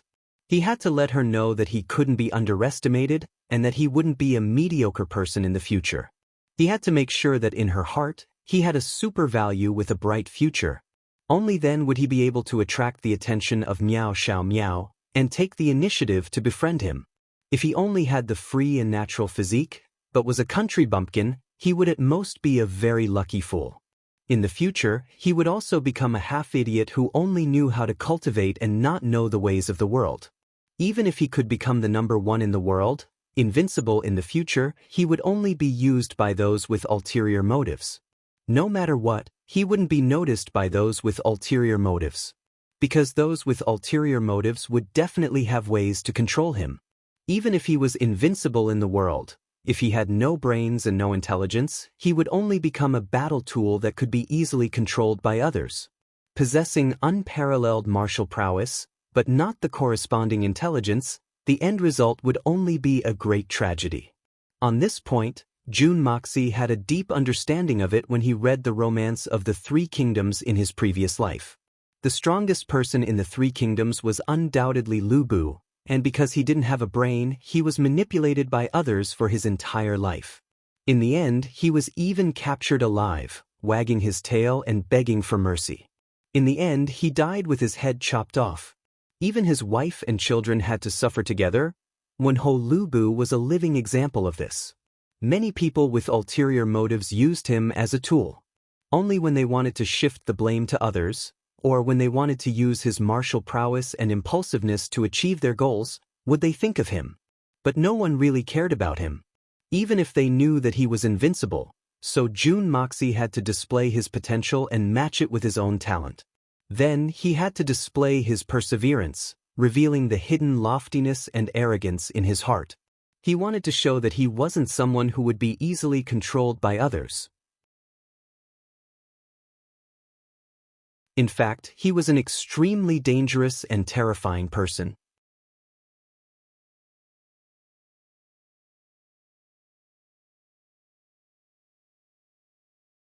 Chapter 923.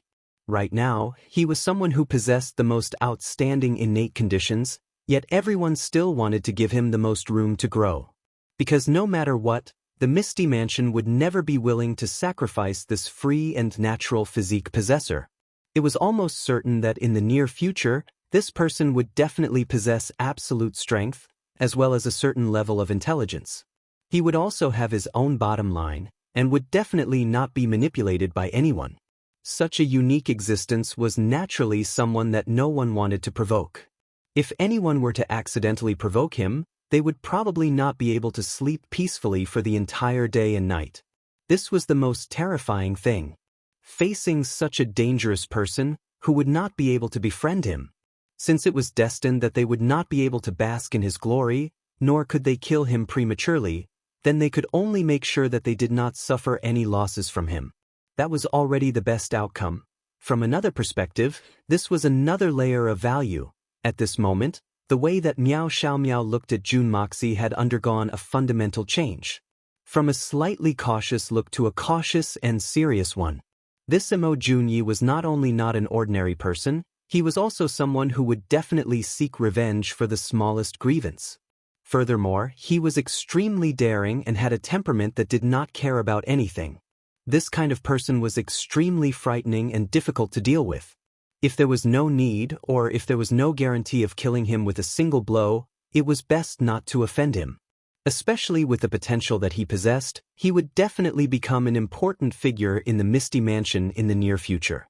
Jun Moxie had only spoken a single sentence in front of Miao Xiaomiao. Up till now, he had not spoken another word, not even glancing at her from the corner of his eyes. But in Miao Xiaomiao's heart, Jun Dashao's image had already rapidly changed 4 times. A total of 4 times. From the initial image of a country bumpkin, to the current extremely dangerous and important figure, the entire process had only taken an instant. The speed at which the impression changed could be said to be godly. In just a few words, Jun Moxie had completely overturned their original impression of him. Gu Feiyu still held his sword upright, his eyes bloodshot. Although he was still pointing his sword at Jun Moxie's throat, it looked like he, who had the upper hand, was like a phoenix that had shed its feathers and had fallen into a heavy downpour. He was in an extremely sorry state. His body seemed to be standing straight, but it was actually trembling slightly. His eyes were filled with confusion and wildness, and the killing intent that emanated from his body seemed to have solidified in one moment, then scattered in the next, then condensed again, scattered again. In this repeated process, the cold sweat on Gu Feiyu's forehead converged into a stream and flowed down continuously. "Don't force me!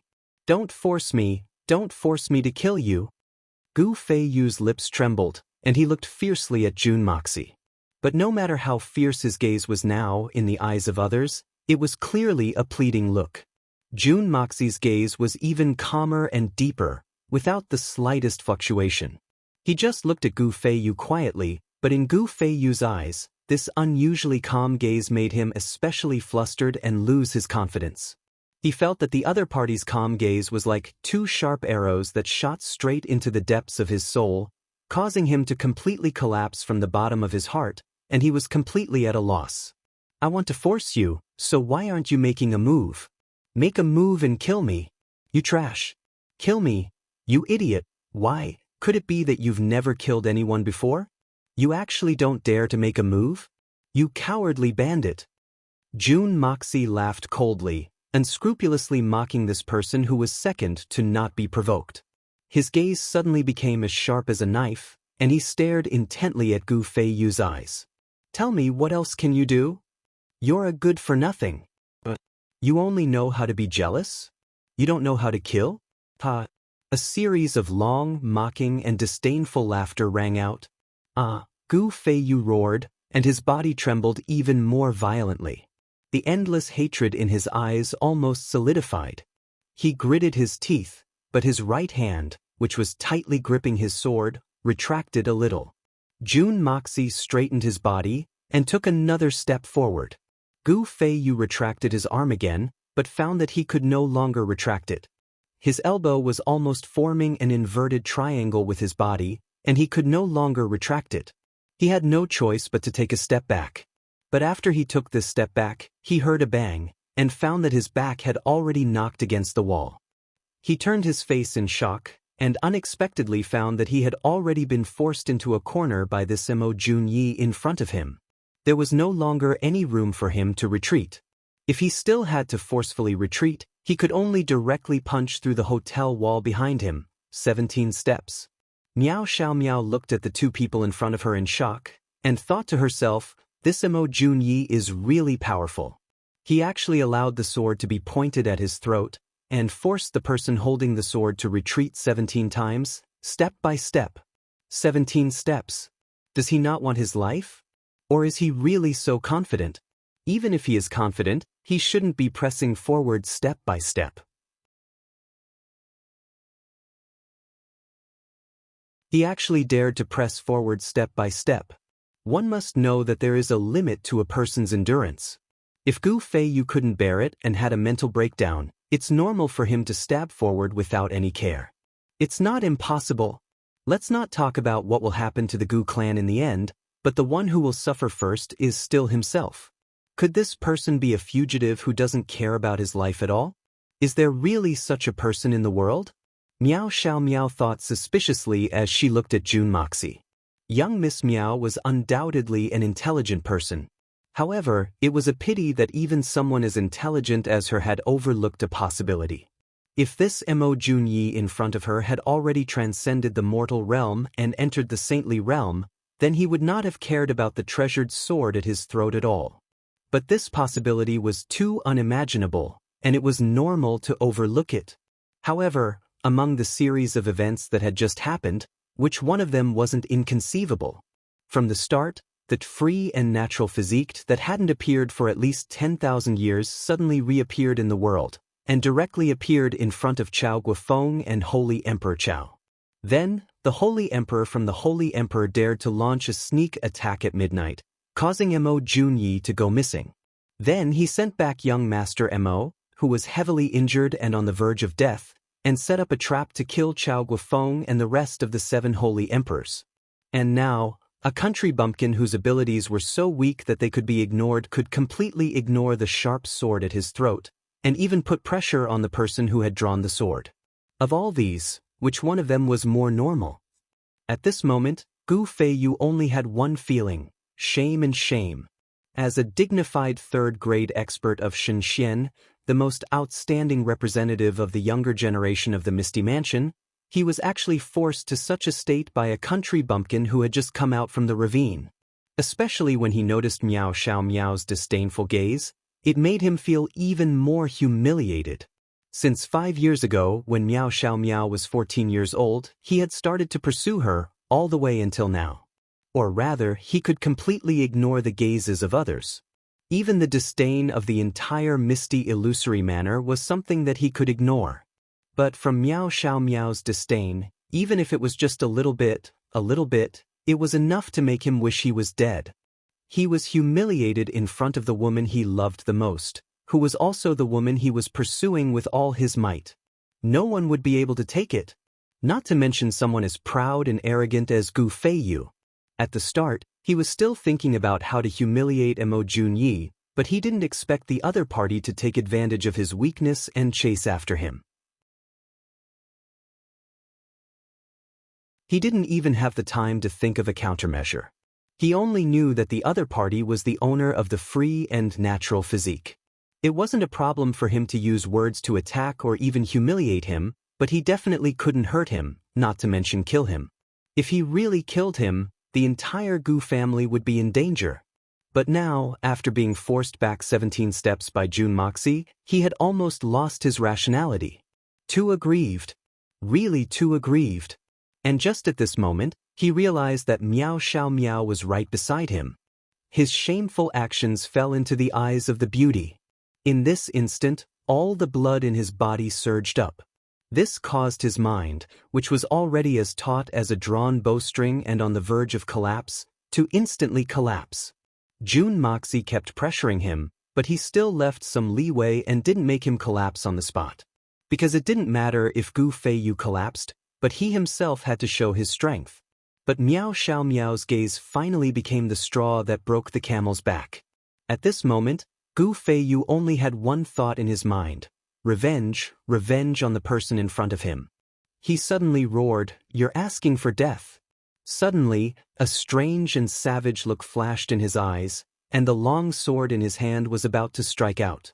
At this moment, Gu Feiyu's mind had completely collapsed. He didn't care about the consequences anymore. In fact, he didn't even think about the consequences anymore. His only goal was to kill this despicable bastard in front of him. Even if it was the manor lord of the Misty Mansion, he would still stab out with his sword. He wouldn't consider the consequences anymore. Just as he was about to stab out with his sword, strangely, Mo Junyi, who had been pressuring him previously, suddenly took 2 steps back and left the area where the tip of his sword was pointing. He spread his hands innocently and shrugged. With a magnanimous smile, he said honestly, Young Master Gu, since you don't have the guts to kill me, then I won't say anything more. There's no need to force you. Miss Xiao Miao is here to bear witness to today's matter. Since we don't have any deep hatred, I'll take the initiative to take 2 steps back, and everyone can just laugh it off. How about that? Because at this moment, Jun Moxie suddenly felt 2 extremely strong auras coming from the sky, and their target was this restaurant. One of them was very familiar to Jun Moxie. It was Chao Guofeng.